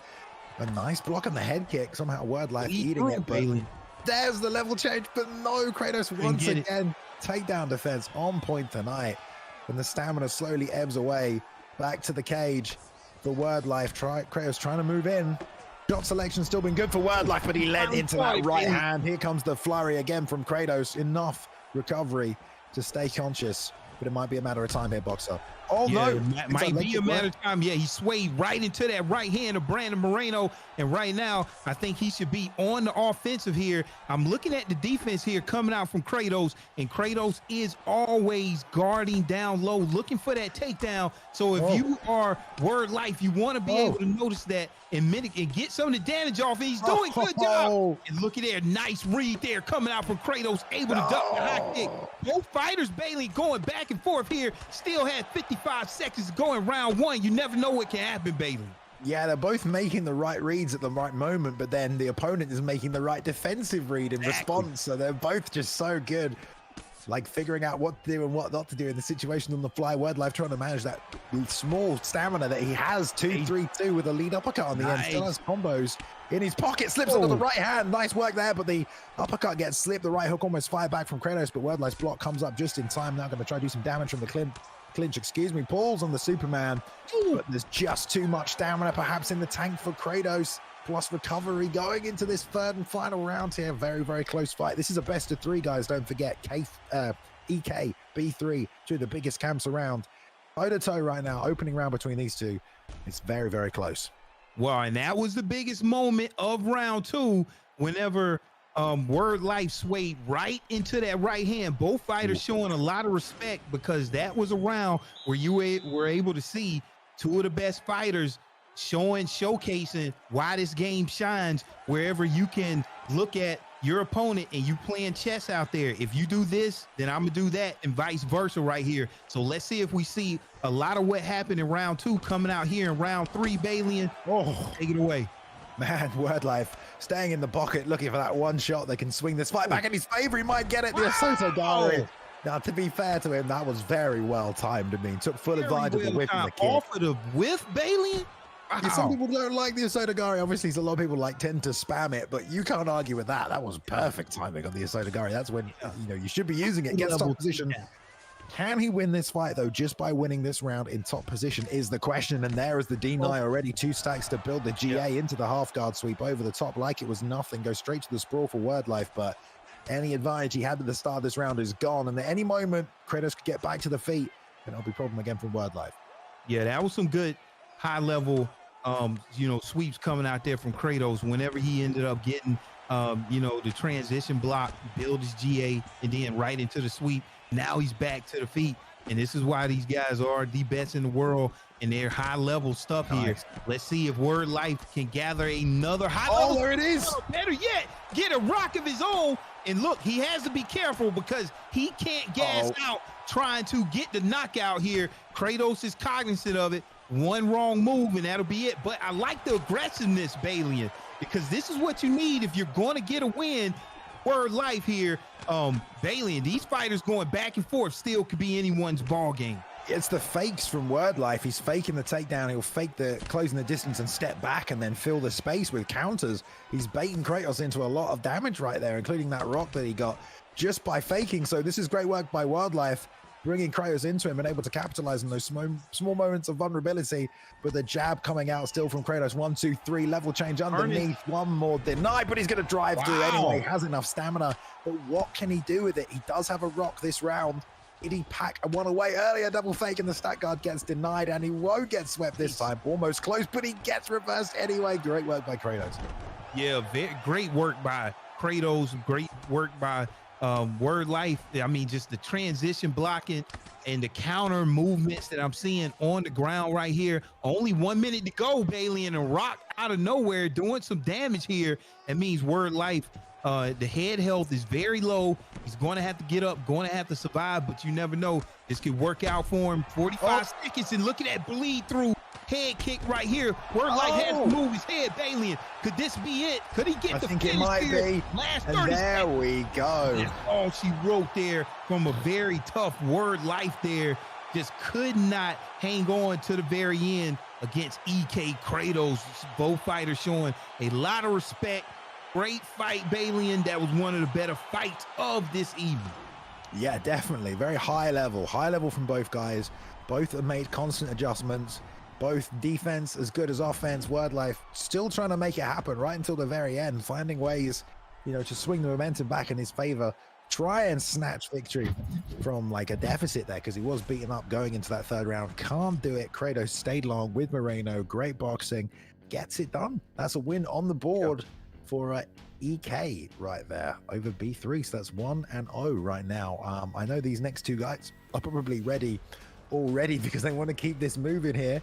It will be at bantamweight next. So yeah, let's go into it. This is match 3 of week 5 right here. If you're joining us on PlayStation, this is a matchup right now. Number 3 EK and number 7 in the leaderboard 3, but bit of a team rivalry between these two big teams. Next here, we've got Azura's Flame trying to get another win on the board, bring it home for EK at bantamweight. First pick will be on Trials, though, representing B3, who is 2-0 so far this season, Boxer. Yeah, okay, so 2-0 here, yeah, coming out from Trials. Trials end up beating Ungodly and Thorian in week 6. Amazing combinations, really good for footwork. But on the red side, you got Azura's Flame. He lost, he's 0-1, so he lost to Ungodly in week 2. Trials beat Ungodly, you know, but Azura's Flame's well-rounded fighter, elite distance management, fight-changing combinations here. And I like what we got. We got Dominic Cruz. We got one of the best fighters in this bantamweight division, Piotr Jan, very well balanced, 90s across the board, almost with everything. Now, when you talk about Dominic Cruz here, even though Dominic doesn't have that power of only 87, he has 98 in the footwork and the switch stance. So you can get a lot done with that footwork, Balian. Round 1, take away. Here we go. Yeah, just news in the back there for those of you who don't know, which is none of you actually. I don't know why I'm saying those of you who don't know. It's being broken in the chat right now. The final matchup between these two teams was supposed to be Kamapulia against Host Ninja. Kamapulia has had to pull out. So officially it is 1-1 apiece now in this best of 3 between B3 and EK. 2 pullouts tonight, unfortunate. But this decides it all right now. We've got Azura's Flame in the red representing EK. There we go. Like we said, Trials in the blue. Either one of these men win, they win for their team here tonight, Boxer. Yeah, great job. I mean, this is where it's all on the line for this win, for this week, for this team. So this is a very important matchup. You gotta always be careful whenever you get your leg caught, because right there, Trials ate a lot of damage on his block with that flying knee here, and it's still early, but let's see how you can get the job done with this Dominic Cruz pickup. Yeah, I mean, this is great work. We're seeing some of the Dominic Cruz movement coming out. You can tell Azura trying to close the distance at the right moment, capitalizing the vulnerability, sort of interrupt Trials. Checking low, like, hands have been very low on the back foot for Azura. Means he's been taking a few shots to the head. Let's hope we haven't got another one of those network errors today and it's just a small spike. Yes, Twitch is definitely being silly tonight, but no adverts, so we're straight back in. It's all good. But anyway, good work from Azura. He's peppering from the outside. Trials working that teep now, working that body. But I like the aggressiveness and the volume, because you got to throw if you're picking Cruz. Yeah, exactly. You got Cruz because he doesn't have that much power. And Bailey, you pointed out those signature movements there, and the timing is off. You don't get the chance to see all of that movement. Look at there, you saw how it ate up that block whenever he landed that flying knee, and that's what you got to be careful with, and especially when Cruz can make you whiff. And he can bring you into deep waters, and he has a very, very good cardio stat here, and a takedown attempt there from Cruz. But man, this is going to even the tides here in terms of the stamina, Bailey, and with that takedown, and that huge rock there coming out from Trials. He's pouring it on. He gets you trapped up against the cage, Bailey. He's walking too much damage. Oh my God, straight lead hook all day from Trials. Azura trying to figure out what to do off the back foot. Gets a straight lead hook back in there himself, but Trials unloaded with the boxing combinations there, toe-to-toe on the inside. Pull counter though, lands nice. It goes down to the body as well. Left hook back up high. And that's good work off the back foot from by Azura. Trying to get that stamina down. They'll have an advantage with Cruz right there. Lead hook to the high end to the body there. This is nice. Trying to just high-level footwork, high-level head movement. And you're seeing it all mixed in with the signature animations from Dominic Cruz. It looks good. It looks fluent. Trials has to be careful right here, because Azura's Flame, man, has some great defense, switching stances. This gives your opponent different looks. It's also protecting both of your legs. You're protecting each side of your body from your opponent's strong back leg kick. I mean, it's a lot of meta stuff going on right here that was a great high-level round one, Bailey. Yeah, both got their own shots in here as well. And don't forget, it's 1-1 right now, and both teams desperately want a win. Double loading up on the body shots there is Azura. There's a front kick up the middle, outside leg kick. Nice way chaining those strikes together. That's something Azura's been doing really well, always finding the next weapon. But look at the head movement counters. Great work there with the pressure. Just touch, let him move his head, and wait for your shot. Rear uppercut from Trials. Ground and pound. This could be it right here, Boxer. Three off the same side, though, with the right hook, and well framed by Azura to stay in the fight. Yeah, you do not want to be taking this ground striking, you know, coming out from Piotr Jan, because he's 90 and everything. He's like, look, I want this back on the feet. Even though that head movement is nice, coming out from Azura's Flame, you have to be careful because one of them may connect, and that was a huge teep kick right up the middle there, coming out from Azura's Flames, Bailey. This could be anybody's ball game. These guys are letting it go, Bailey. Oh, yeah, definitely. Knee to the body as well from Azura, trying to pepper. It's been nice jab work. That pull has been on point for Azura as well, but Trials pressuring. Look at this beautiful combination work from Azura there, and it's just, you never know what's coming next. There's the two lead uppercut, though. That's nice on the inside. And let's see if the head movement can get frozen a little bit again, going back to the body with those kicks. That'll stop that head moving so much, but Azura still tagging Trials with the quick combinations on the inside. Switch southpaw now as well. Right hook lands around the outside for Trials, but he steps to the inside. There's the ducking head kick off the lead uppercut straight, and more damage. Rear uppercut gets slipped, though, and he stays on the feet. Wow, that was a great job there by Azura's Flame to follow up his combination with that head kick. And when people start landing head kicks, I mean, that has bleed through damage, and those pay dividends. So let's see if he can continue that right there. Huge right hand, Bailey. Combination, and he just missed the pull elbow. Both fighters are at near end of their stamina, and it could go either way. One mistake, Bailey, on the edge of your seats here. Don't know exactly how it's going to play out. Both fighters hurt.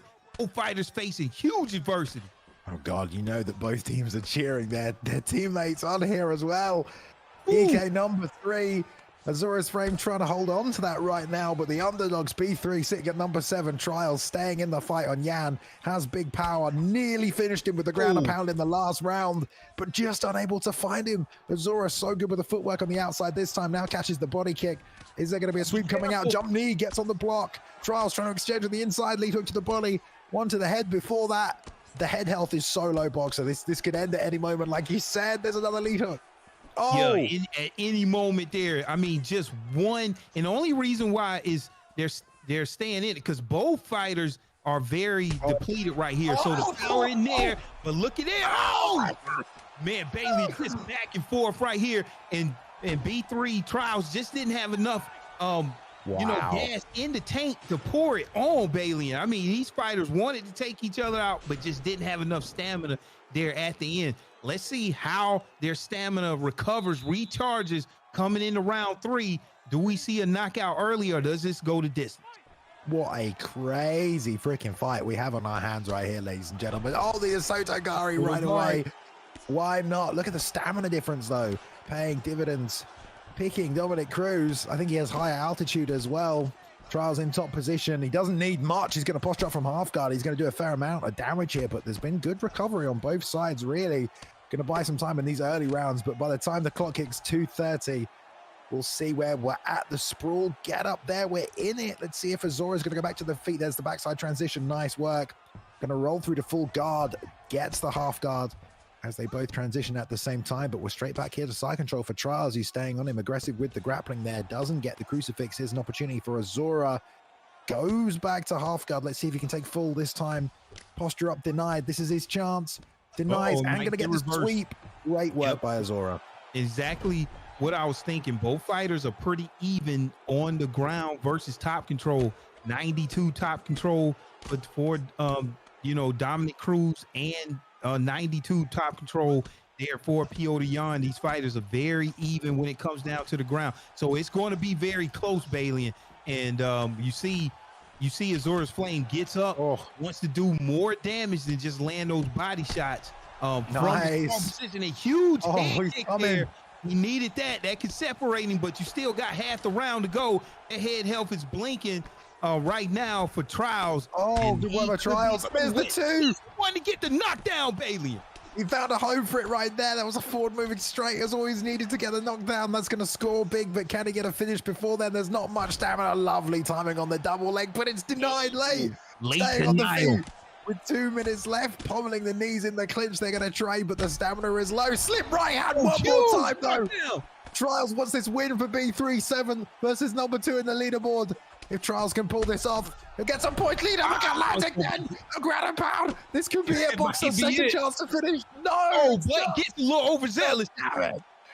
Man, Balian, even though that you want this win, you can't get overzealous. You never know what's going to happen, but Trials, a great sequence of events there to get knocked down after knockdown. He's trying to get this fight back to the ground though, so he can stay safe because he knows his fighter is hurt himself. Nice head kick coming out there from Azura's Flame, and we know Trials want this fight to the ground, and he gets it there. Can he keep it there, Balin, for the rest of this 50 seconds of the fight? Even if he does, is he gonna win? Who knows? You never what a know. Crazy fight. It's been back and forth every round right here. Trials definitely winning this third and final, but did he win the first two? Who knows here? Double fakes as he tries to get up, going to hit that sprawl that he was in before. Backside transition came out last time. Nice deny right here. Trials going to do some damage. I think Azura just trying to get up as he could. Backside again. We'll probably see the full guard step through. Going to try and hit the switch over the top, but it doesn't. Some elbows, no. We will go to a decision here, and it's going to come down to this. 1-1 between these two teams. It's going to be decided on the scorecards. Yeah, nice context transition there for the rollout. And then let's see what it says for the final decision here. Trials, there we go. Wow, like we said, yeah, okay, Trials getting it done. All of those knockdowns, back to back, the takedowns, just a little too much for Azura's Flames. But Balin, that was a back and forth matchup. Could have went either way. I mean, man, I'd love to see that one at any point. Great fight. Yeah, and I think we only got 2 fights out of those two teams that obviously Camapaulia having to pull out, even up the score. And, you know, B3 took full advantage of that. Trials, the only team member that won for his team tonight, they even got to, you know, get it on the board, and he won for the whole team. There we go. So B3, number 7, will now move to 2 and 3. EK also 2 and 3, and that's number 3 and number 7, both on the same score now previously. That's how close this season is, even still at week 5. So those top 4 spots in the leaderboards are all to play for, and we will try and get those updated for you as well as soon as possible. There's one more matchup between these two teams, but an epic clash there. B3 EK, B3 walking away the winners. That's got to feel good. At least on PlayStation, they'll meet again, I think, on Xbox. But what do you think about that, Boxer? Yeah, I mean, that right there was, I mean, that was just as close as you can get. I mean, very, very close fight. Looking forward to this next matchup, though, Balian. This was the big one. These are the big guys. The best team. Can't wait for it to see this matchup between the Toon Squad versus Dark. Dark as well. Right, let's take a quick look, if we can, at the current standings now. These aren't fully updated. These aren't official. This is just based on the changes today. Let's have a quick look. So Dark, obviously, they're still number 1 just because they haven't fought yet today. But No Mercy moved to 4 and 1 so far today. And they got a clean sweep as well. So, yeah, if Team Dark go 4 and 1, or if Team Dark do lose this, excuse me, to Toon Squad, it's going to be a lot closer at the top. But the Kings, 3 and 1, Elite Kings 2 and 3 now, Showtime Killers 2 and 3 as well. The Toon Squad 1 and 3, but they have an opportunity to move up here. Bang Bang Bullies moves to 2 and 3. They get another win on the board there as well, so fighting to move their way up the table. But like we said, the top 4 guys at the end of the 8th week will qualify for the Grand Prix. That's what it's about. It's about getting to the top 4 at the end of this season to qualify, to win the money on the night. But here we go. Number 1, Dark will take on number 6, the Toon Squad. They are ready to go. First matchup as well. We have the leader of the Toon Squad, Prioxis, ready to take on a veteran of ESFL Live in Vegas. Met this man in person, stole the show, really. Well, not stole the show, but made a name for himself 100% with his performances showing up. No one really knew who this man was. They do now. 2 vets, met in person, played in person, I think. But here we go. 4th matchup, week 5, PlayStation. Let's go. Prioxis and K Young Butter representing there. Actually, no, wait. Before we do that, let's take a look actually quickly at the team lineups, and then we have one more thing to show you. So let's have a look at the team lineups so you guys can see who they put forward tonight as well. My goodness. Here we go on the left-hand side, Toon Squad, Prioxis, Aussie Kid, and Jonathan, and they will be taking on K Young Butter, Swiss, and Goat 1099. So look at that to close us out here for week 5 as well. But before we go into our last matchup, we just want to play one more time our video from our new sponsor for this final part of our season here, CFESA, Commercial Food Equipment Service Association, sponsoring the rest of this season. So you don't want to go to college.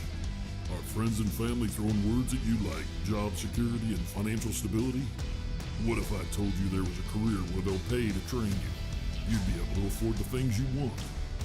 There's a position open right now in every major city in the country.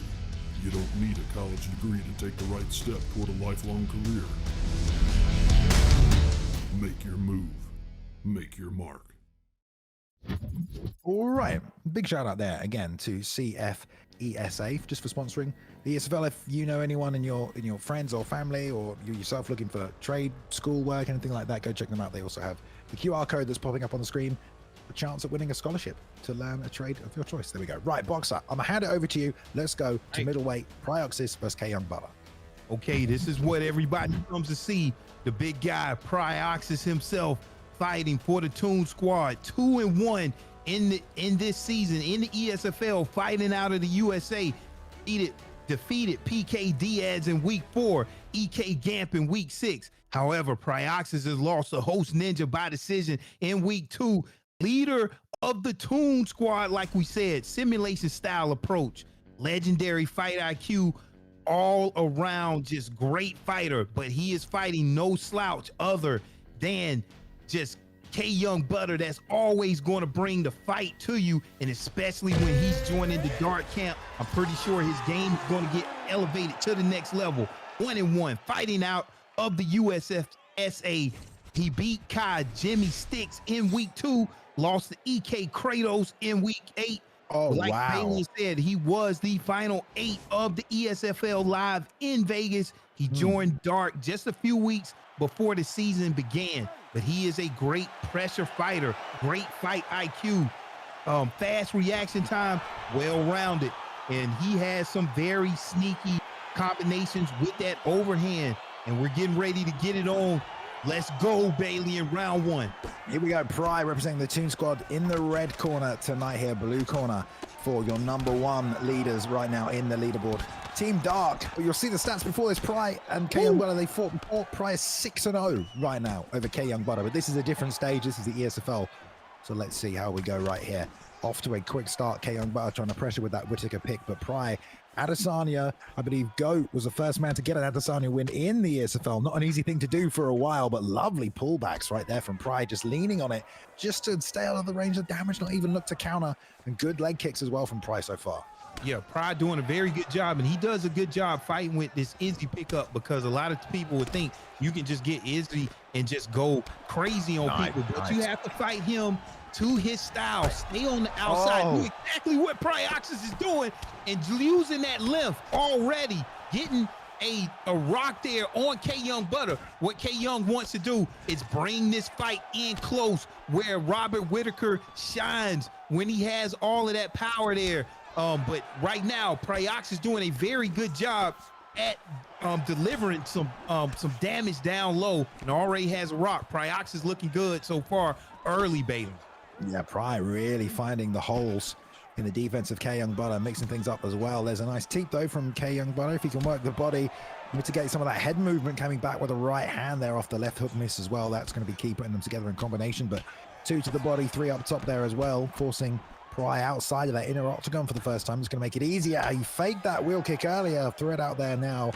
Banged off the block though, just over halfway in this first round. Still kind of all to play for, but Pry taking advantage with an early stun there, inside leg kick into the 2-3. Nice work from K Young Butter. Pry still probing, looking for his opening inside calf kick, checking nicely. Oh, there we go, the 2 uppercut comes out, and more leg kicks on the break. No rush tonight from Prioxis, gets him rocked again. Whoa, yeah, no rush. I mean, Izzy out of nowhere can use that 97 punch speed, and he has no slouch with that 94 power. So very, very more than capable fighter, of course, as the champion. And then with the 2 perks that he has, crazy legs and frontal assault, he's going to be able to do a lot of damage with those kicks. So Prioxis using the champion, Israel Adesanya, to the best of his abilities. is doing a very good job so far. But Bailey, what does K Young Butter has to do to kind of even things back into his tide? He has 2 rocks facing some adversity here. What does he need to do at the end of this first round and coming out in round 2?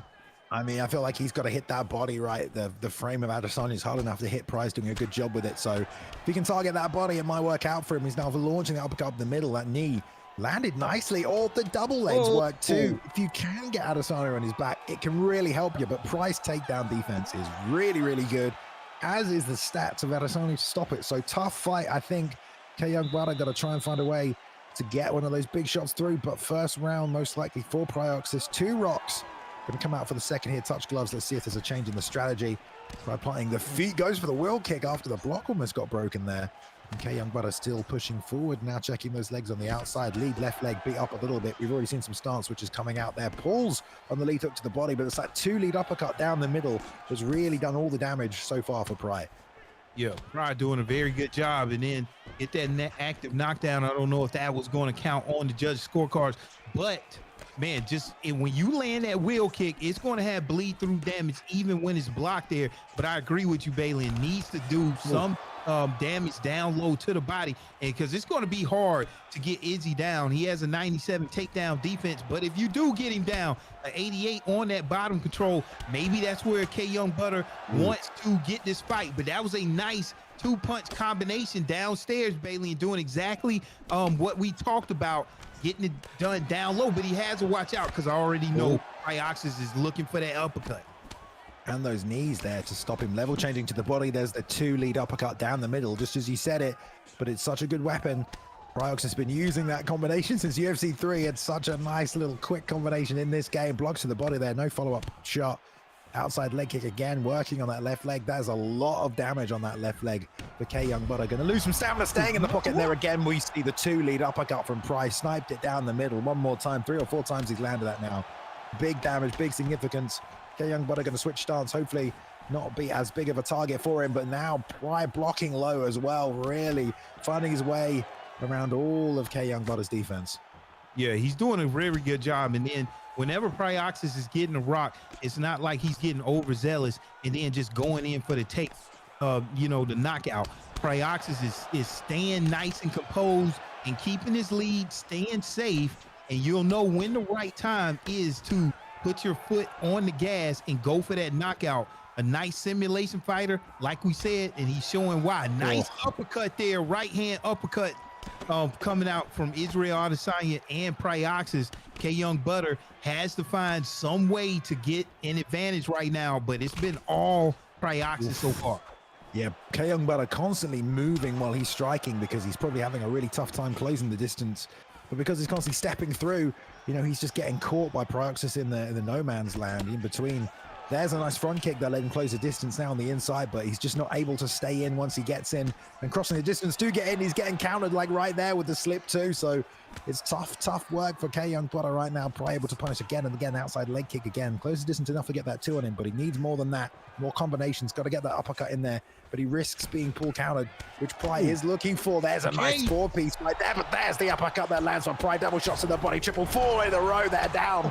And he's got 10 seconds to survive here before the ground and pound might finish him off. Does he get it done? No. That is a tough 3rd round. He's going to have to face down now, boxer. Pry up 2 in this best of 3. Wow, what Pry conditioned his opponent throughout those first round, those first 2 rounds.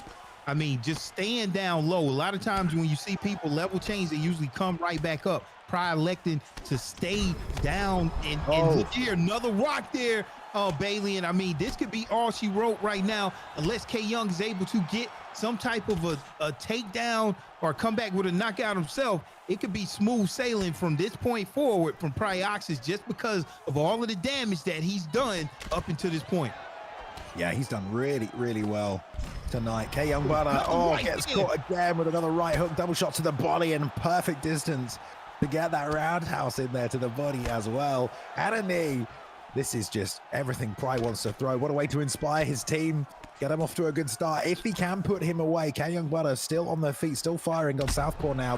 Gets caught with a straight lead uppercut one more time though, to the body with the roundhouse again off the opposite side. And a 2 straight behind it. Now slipping, trying to land something else. Okay, staying in this southpaw stance, gets double shot to the body again. Then you got to think that uppercut is going to come out one more time.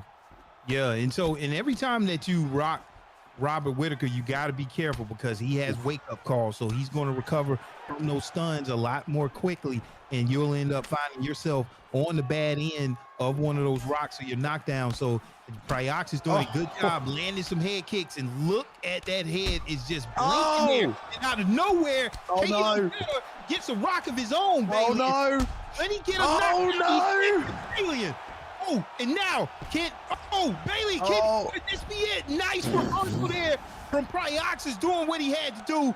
But man, great job by K Young Butter in the, oh man, Bailey, what a sequence. Jesus Christ. Very close for Pride, tried to keep his composure, just stand his ground and slip, but he got caught anyway. K Young Butter putting the combinations together to get the drop. Couldn't finish with the ground and pound. Now back to the feet though. Left beating all the hell, gone back to southpaw. Pride trying to get some revenge and stay on him, but it just goes to show it's only going to take one counter for K Young Butter to make this a dangerous fight again. Pride has to stay on his P's and Q's. There's the jab, right hook. Oh, absolutely sat him down. And there you go, Boxer. That's a point for the Toon Squad over the #1 team right there. Pride kicking things off for his team, leading the charge. Great performance tonight from Prioxis, looking as good as he has ever done against a finalist at ESFL Live in K Young Butter. Another win on the board for Pride this season. 3-1 this season now, Pride. That is a lot of fights and a good ratio to stick to in this season that has been very, very competitive. Yeah, 3-2, no slouch in the ESFL. I mean, it's a great record. And Prioxis made the calls that he needed to make when he faced adversity, was knocked down by K Young Butter, did a great job to come back, K Young, and get a knockdown on Prioxis just when we thought it was going to be smooth sailing. And he got a knockdown in Bailey at one point when he was on top in the full guard. If you make the wrong decisions there, that could be the end of your night. Prioxis was able to make the correct reads to get the sweep to end up on top and ended up getting the win. I mean, that's some high level stuff. That's where you got the best of the best going at it. It could go this way or that way, and that's what you want to see. Gets no better than that. Great job by K Young Butter, but tonight was the night of Prioxis. You know, tip my hat. Very great fight to watch. Yes, indeed it was. Great fight, high level from both guys. K Young Butter had some lovely combinations he was putting together there as well on Whitaker. When he had trouble closing the distance, he was putting these lovely 4 pieces together, changing, going body up, finishing up to the head. Good stuff. But okay, it's time for matchup 2 now between Toon Squad and Dark.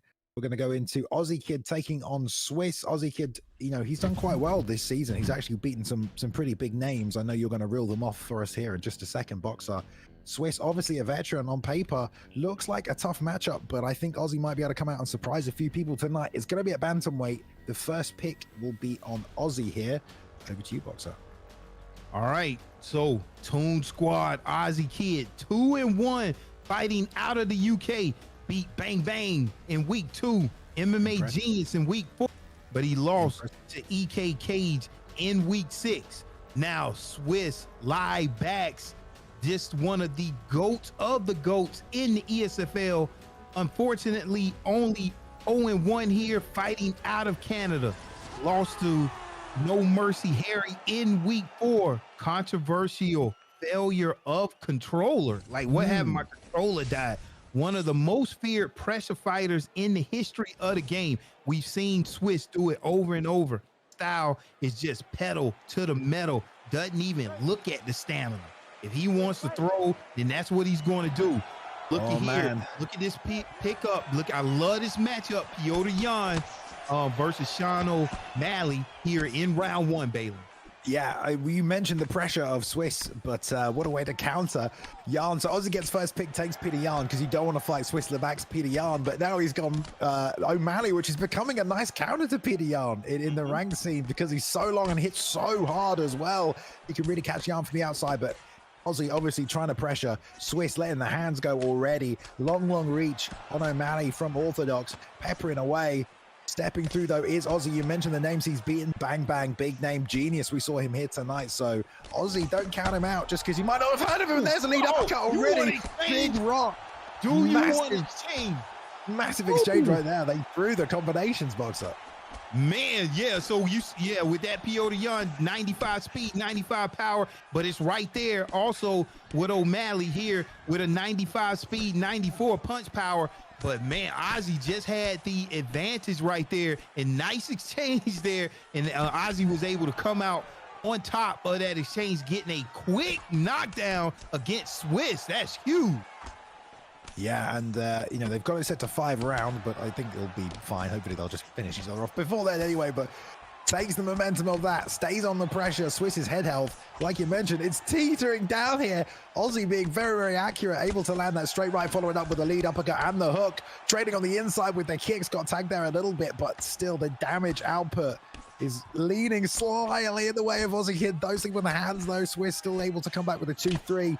Trying to jab him out, bang the head kick off the head, nice front kick up the middle as well, as we get a little bit of lag in here. And the slip straight right working, but there's the stamina gas tank. Gonna give a little space for Ozzy to walk forward, but not able to right here. And Swiss now putting Ozzy on the back foot, which is gonna make it much easier for him to land that slip straight. And everything that follows with a 1-2 down the middle, another rock, double shots to the body, the 3 to the head.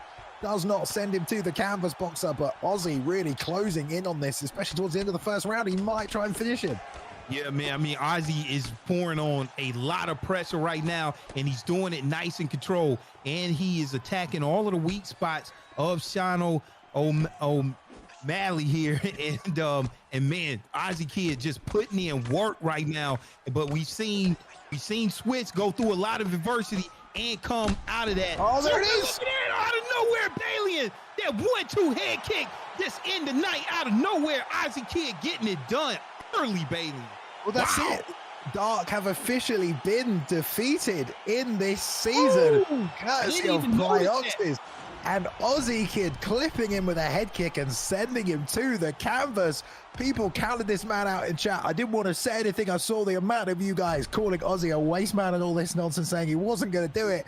He gets a win over Swiss the Max. 2-0 for the Toon Squad. You could not write this. The number 7 team just suck out the number 1 seed right here in this elimination, well, not elimination, but this league, Boxer. I mean, look at that prize showing up for his team tonight. Ozzy bringing it home. That's 2-0. That is officially a win in the books. They will play the third one. We will play the third one for Goat and Jonathan just to get the lineups here. What can you say about that, Boxer? Well, Balian, we called it early before the card even started. We said, look, the Toon Squad, even though that they are 1-3, if it's a squad that can get it done and give Dark their first loss, it's going to be the Toon Squad, especially when I saw the leader of the Toon Squad, Pryoxis, coming out first. I knew Pryoxis would do a very good job, put his team in a position to win, and there it is, Ozzy Kid able to pull it out. Because if you don't get this win with Ozzy Kid, definitely don't want to have it hanging on the balance with Goat in the third matchup. So I felt like, hey, you had to get it done right there. I know Ozzy Kid is probably going crazy, you know, but man, that was a good fight. And when I looked at the match, I was like, yeah, Toon Squad probably can get it done, and that's exactly what they did, Balian. Just a crazy fight. Yeah, we did say that at the start of tonight. You know, Pryox is obviously one of the best players around. Gets a tough win against K Young Butter. You know, he looked really good tonight, but K Young Butter's no slouch. We saw him make it to the final 8 of ESFL Live in Las Vegas, which is definitely not an easy thing to do at all. Respect to both of them for that one, but Ozzy Kid with the upset, some might say, there brings it home 2-0. I think, are we going to the third and final fight? We are. So we've got Goat and we've got Jonathan here, who's going to try and maybe rock the boat a little bit more, although we can see how many times these guys have fought each other here, Boxer, and it is a lot right now. I think there's like 90 fights between these two, but here we go. We're going to play the third and final matchup of today, week 5 on PlayStation. We've got Goat representing Team Dark against Jonathan at welterweight. Yeah, okay, so like we said, these guys have fought a lot of each other. Even though I see Goat way up, you fought somebody that much, you never know. They understand your movement, so let's see what's in store. But up first, we got Toon Squad Jonathan, 0-1, fighting out of the USA. He lost to B3 Leon Stoltz in week 2. However, he's a solid striker. He's good everywhere and has fast reactions. On top of that, he's almost been training with Goat. Now, Dark Goat outside of Romero, this is the leader of dark here, 1-0, fighting out of the USA. He is regarded as the best ESFL fighter in ESFL history. Okay, we're going to continue with GOAT. He beat Smudger. We've seen what Smudger can do in week 6. Yeah. Smudger has the most wins in the ESFL this season, sitting at now what I think 4-1 Balian. Only loss was to GOAT. GOAT has everything. GOAT has the speed. GOAT has the timing. GOAT has the precision. Against this with Jonathan right now, it won't necessarily count with who wins. Toon Squad has already collected a win. However, in the case of tie breaking and whenever they wherever their seedings are going to go, that's where these type of matches come into play, and you want to stick around to watch because this is one of the best fighters in UFC history. We've seen GOAT go through just so much adversity and then just come out of it alive, Balian. So looking forward to this matchup right now, Balian. What do you see? Well, we've got Ben Askren, I believe, I don't know if it's oh no, we haven't got Ben Askren, excuse me. He went Hamzat Chimaev right there before the end. Still a great pick for GOAT. He could wrestle, he could strike, we'll have to see. Lovely little fight to end out the card. Never forget, GOAT came back recently after Naz lit the scene up, did some incredible things with the win streak, and then GOAT, came back and got the win over him, which was kind of impressive as well. So GOAT, definitely one of the greatest players of all time, as the name suggests. But here we go. In the red gloves, representing the Toon Squad right here, we have Jonathan looking to get his first win this season against the GOAT. GOAT in the blue, repping Team Dark right here, toe-to-toe they go in the center already, kicking advantage certainly on the side of Jonathan, but GOAT gonna pressure and definitely look for top position. Most likely that is a snapping straight right he has there off that pull counter. There's the ankle pick right in the tight, just about the closest range you could get it, but top position. Here we go. Yeah, just out of nowhere. I mean, GOAT gets that takedown right when you're getting ready to throw your combination and you find yourself on the back, and now GOAT has you on top in half guard, raining down punches. I mean, we've seen GOAT be mostly methodical, but it seems like right now he's just coming out Bailey and just wants to get the job done. Like, he's not playing around tonight, but that's what you want to do with this Chimaev pickup. Great wrestler, great ground and pound. Just come out there and get it done. Yeah, I mean, he does a lot of damage with the ground and pound. I think they restarted because they weren't on 3 rounds. They've picked 5 rounds again, but we'll see if it goes there. It is the last fight of the night anyway, but nice work so far from top position from GOAT. No real threat from Jonathan to get back to the feet. Also not able to stop any of the ground and pound and see the eyes on GOAT. Watching to see where the defense is before throwing the next ground and pound strike there, making sure it comes through. Chipping away already. Back to full guard though. This is good for Jonathan. Let's see if he can work his way back to the feet. Has the cage there for that cage get up, which people are sneakily finding a way in, but we're going to get the stack guard from GOAT, and this is horrible to defend against, but nice frame, just as I say, makes it look easy, gets the get up. That's a nice path back to the feet there. Yeah, that was a great job to stand this back up, because he was at a disadvantage, and right there he could have took huge advantage of that vulnerability window. GOAT has to be careful, and I want to see how GOAT takes this fight back to the ground. There's a level change of shot, but didn't get it right there. Leon Edwards, you want to stay on the feet to take control of this advantage here. But GOAT did some really good damage while he was on the ground, Balian. But let's see what he can do with on the feet here. Yeah, I mean, I think Jonathan's doing fairly well on the feet. He's actually doing quite well defensively. Nice, read to dodge the head kick. If you can get more of that, and one thing that might become a factor is a bit of a gas tank. Maybe on Chimaev, we'll see if GOAT keeps throwing, because he's putting these 3-piece combinations together. But Jonathan just staying patient, just waiting for his opportunity. Spinning elbow lands nicely there, puts Lee hook on the end of it as well. Done orthodox now. Leon does have some switchability. Lead kick to the body. That works. And there's the rear uppercut that's going to take some of that stamina damage off as well. That one bangs off the chin. So good work by Jonathan. He's staying really composed, which is kind of what you want to do against GOAT. Don't get desperate. Don't give him chances to take advantage. Oh, there's a left hook that lands and a rear uppercut drops in. That is a round in the bag for Jonathan. Balian did. I mean, did he receive? He did. Okay, Leon did receive some updates, right?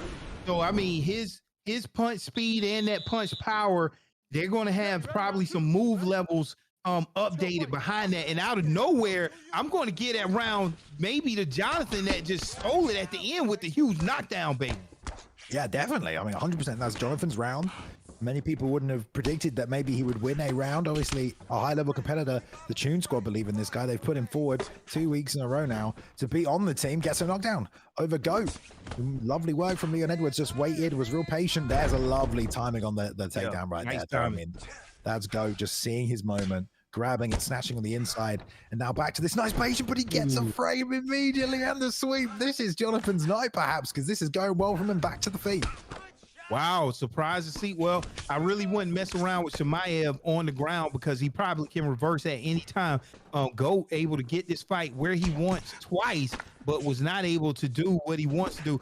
We usually don't see GOAT overextend himself, and he got, he got swept there, and that's why we're back on the feet. But you cannot play around with that power and that speed of Leon Edwards. We know he can get it done just out of nowhere, just like he did in real life against Kamaru Usman. But man, just to steal that first round is huge, and then to get this fight back to the feet, Balian, is another huge moment there. We're in a 5-round fight. I mean, if Jonathan can put together a couple more rounds, this could get very interesting. Oh, lead uppercut, rear uppercut. Sorry, lead hook, rear uppercut almost snuck through right there. The damage, though, GOAT is able to do with the power of Chimaev. He's seeing it start to bleed through on the chin. But the kicks are coming out from Jonathan. I do like Jonathan's patience here. There's another lead uppercut from GOAT there. We'll see if there's another level change.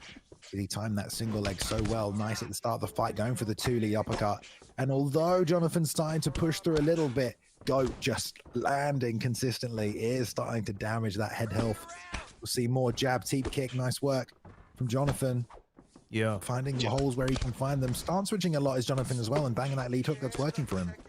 Yeah, one thing with Jonathan, I mean, he wants to find that body because Chimaev only a 90, but look at there, another takedown, Bailey, in well time. We've seen this the 3rd time, that GOAT has landed that. But like I was saying, that body health of Chimaev is only a 90, and that's where you want to take advantage.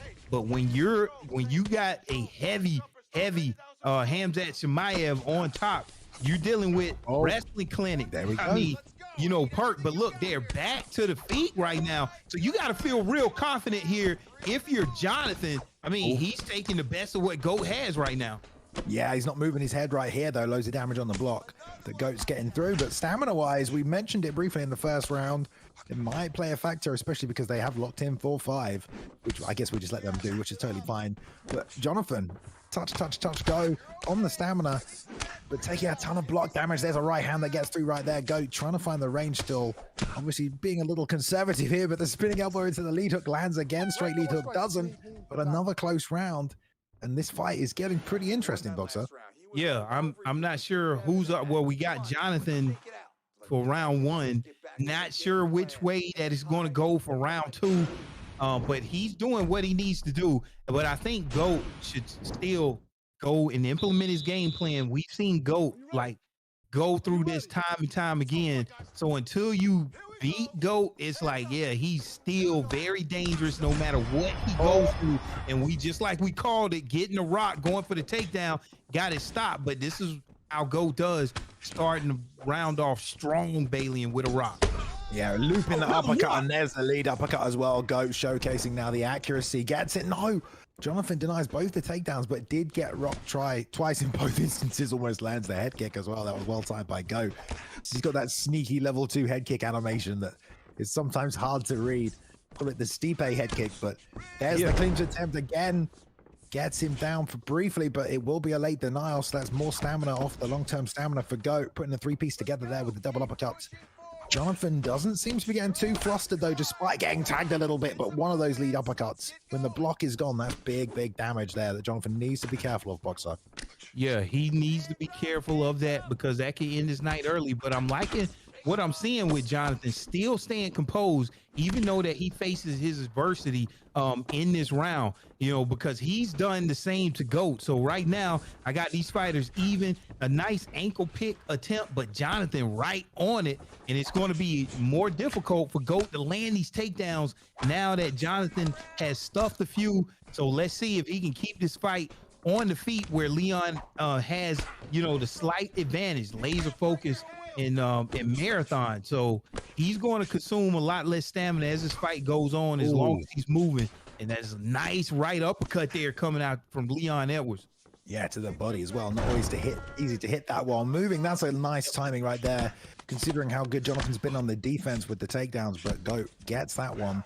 Now on top position, 2 minutes to work, which is a fair amount of time, but he doesn't really have much stamina to be able to really let the hands go with the ground and pound and flurry. He's got to be patient and careful, but that's doing big damage. We're getting the rock screen effect as well. And no even fakes from the bottom as of yet for Jonathan, just trying to go touch for touch, build some GA, but it's just letting this postured up half guard damage come out from Goat, although he is framing most of it. There's a deny, gonna go side control now as well, but nice deny. Jonathan gets a second here, will go full guard, and was probably gonna look like get up again. That right hand side, there's a deny, and the right hand side get up. There we are. Wow, getting up again. And now Goat was able to do some damage here, and he's going to take all of that damage as he's standing up, but that's a 94 striking, ground striking there from Chimaev. So you don't want to sit there and eat that, but look at that overhand there, gets blocked from Goat, and 30 seconds left. Let's see what happens, Balian. But man, these fighters are very evenly matched with these two pickups. Yeah, I mean, Jonathan not moving the head. The overhand's coming in, and he really could do with all the block health he could. Eating everything on the block. That overhand almost broke through, but there's another rock right there from Go. Standing his ground, though, is Jonathan trying to pitch his own uppercut back. A lead hook coming off, and looks like we will use those 4th and 5th rounds here, which is, again, totally fine. It's the last fight of the night, isn't it? Maybe you guys get a main event. We had 2 fights fall out this evening, so a little bit of extra action on a Sunday before we all go back to work. That's totally fine, isn't it? But some close fight. I don't know if most people would say it, but Jonathan hanging in there, doing well, winning some of these rounds against Go. Low on the head health. Let's see if he can pull it out. Regardless what happened, Tune Squad already upset the number 1 team tonight. So this is just to try and stave off that clean sweep, which if you could imagine Tune Squad getting that, they would be happy. But 4th round here we enter, and we're going to continue this on.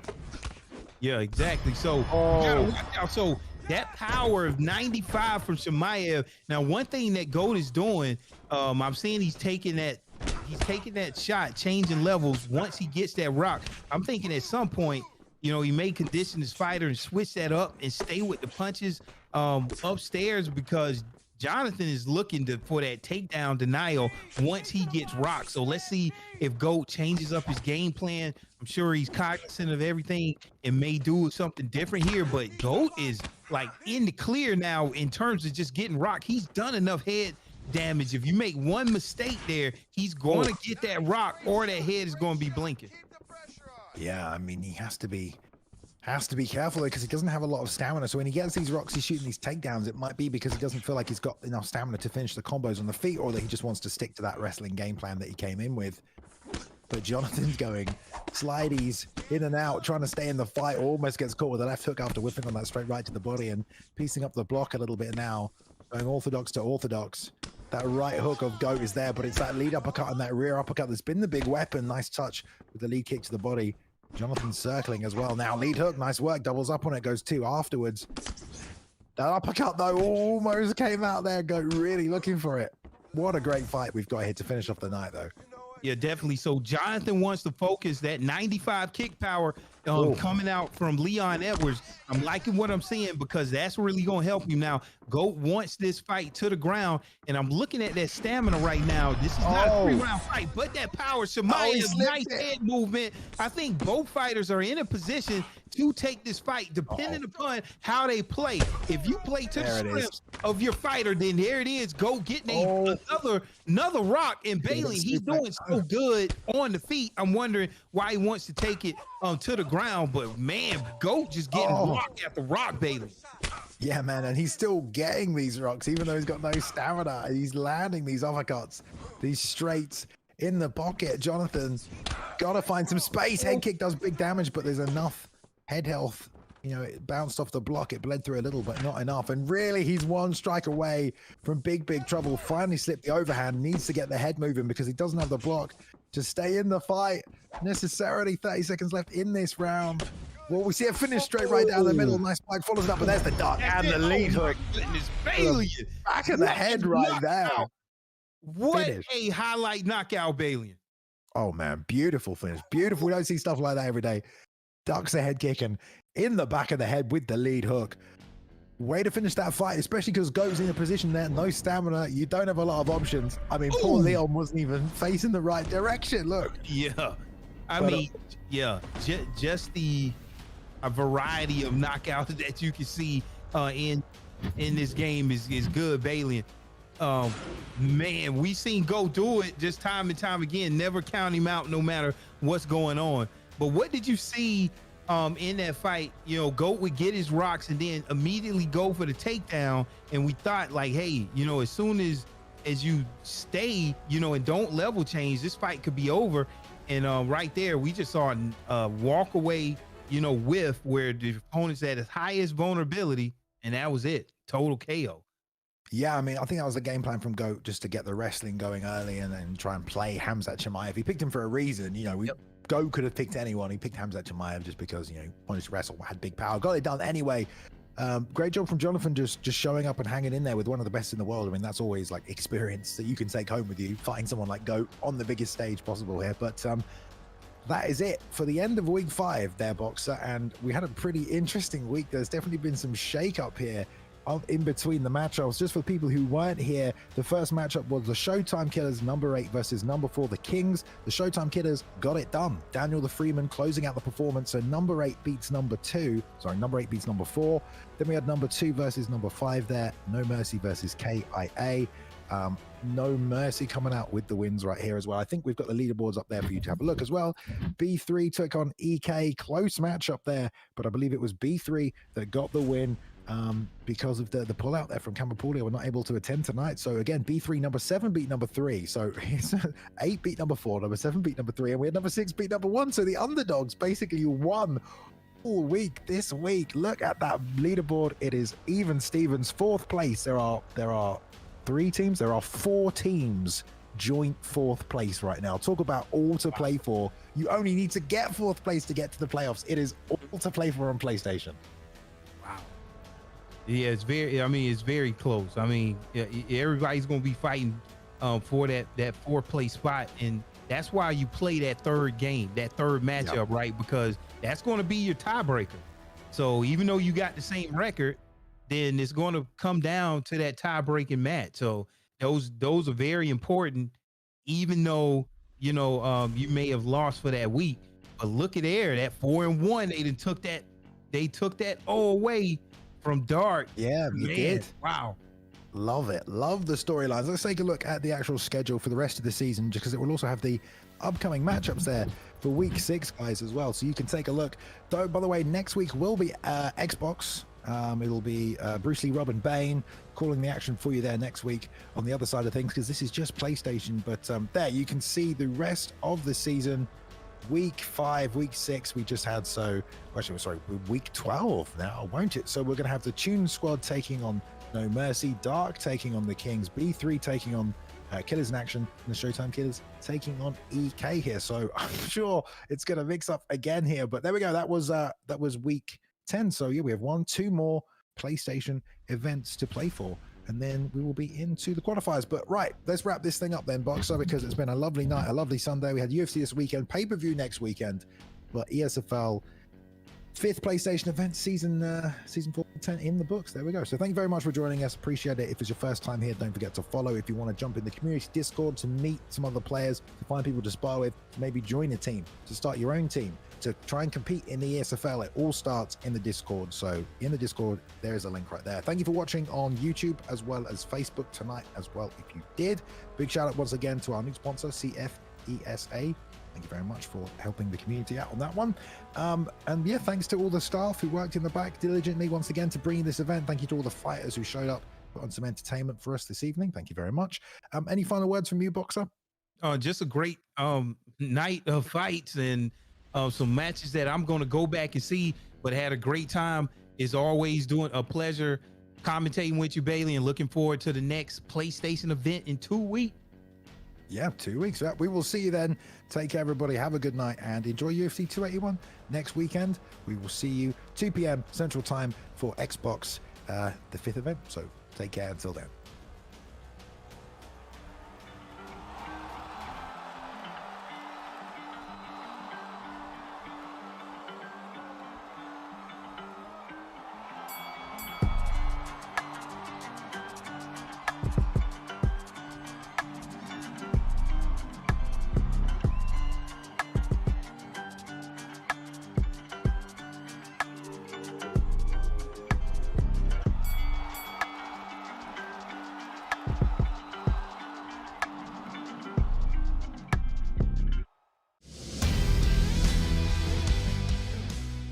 don't want to go to college. Are friends and family throwing words at you like job security and financial stability? What if I told you there was a career where they'll pay to train you? You'd be able to afford the things you want. There's a position open right now in every major city in the country. You don't need a college degree to take the right step toward a lifelong career. Make your move. Make your mark.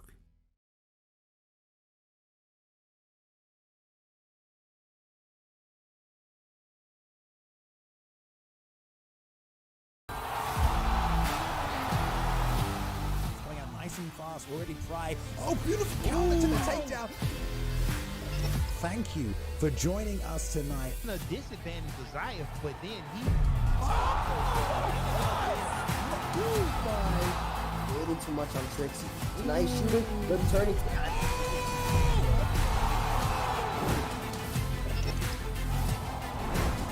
Watching on Twitch, watching on YouTube, watching from around the world tonight. I know the UFC isn't on right now, but guess what? The virtual octagon is here.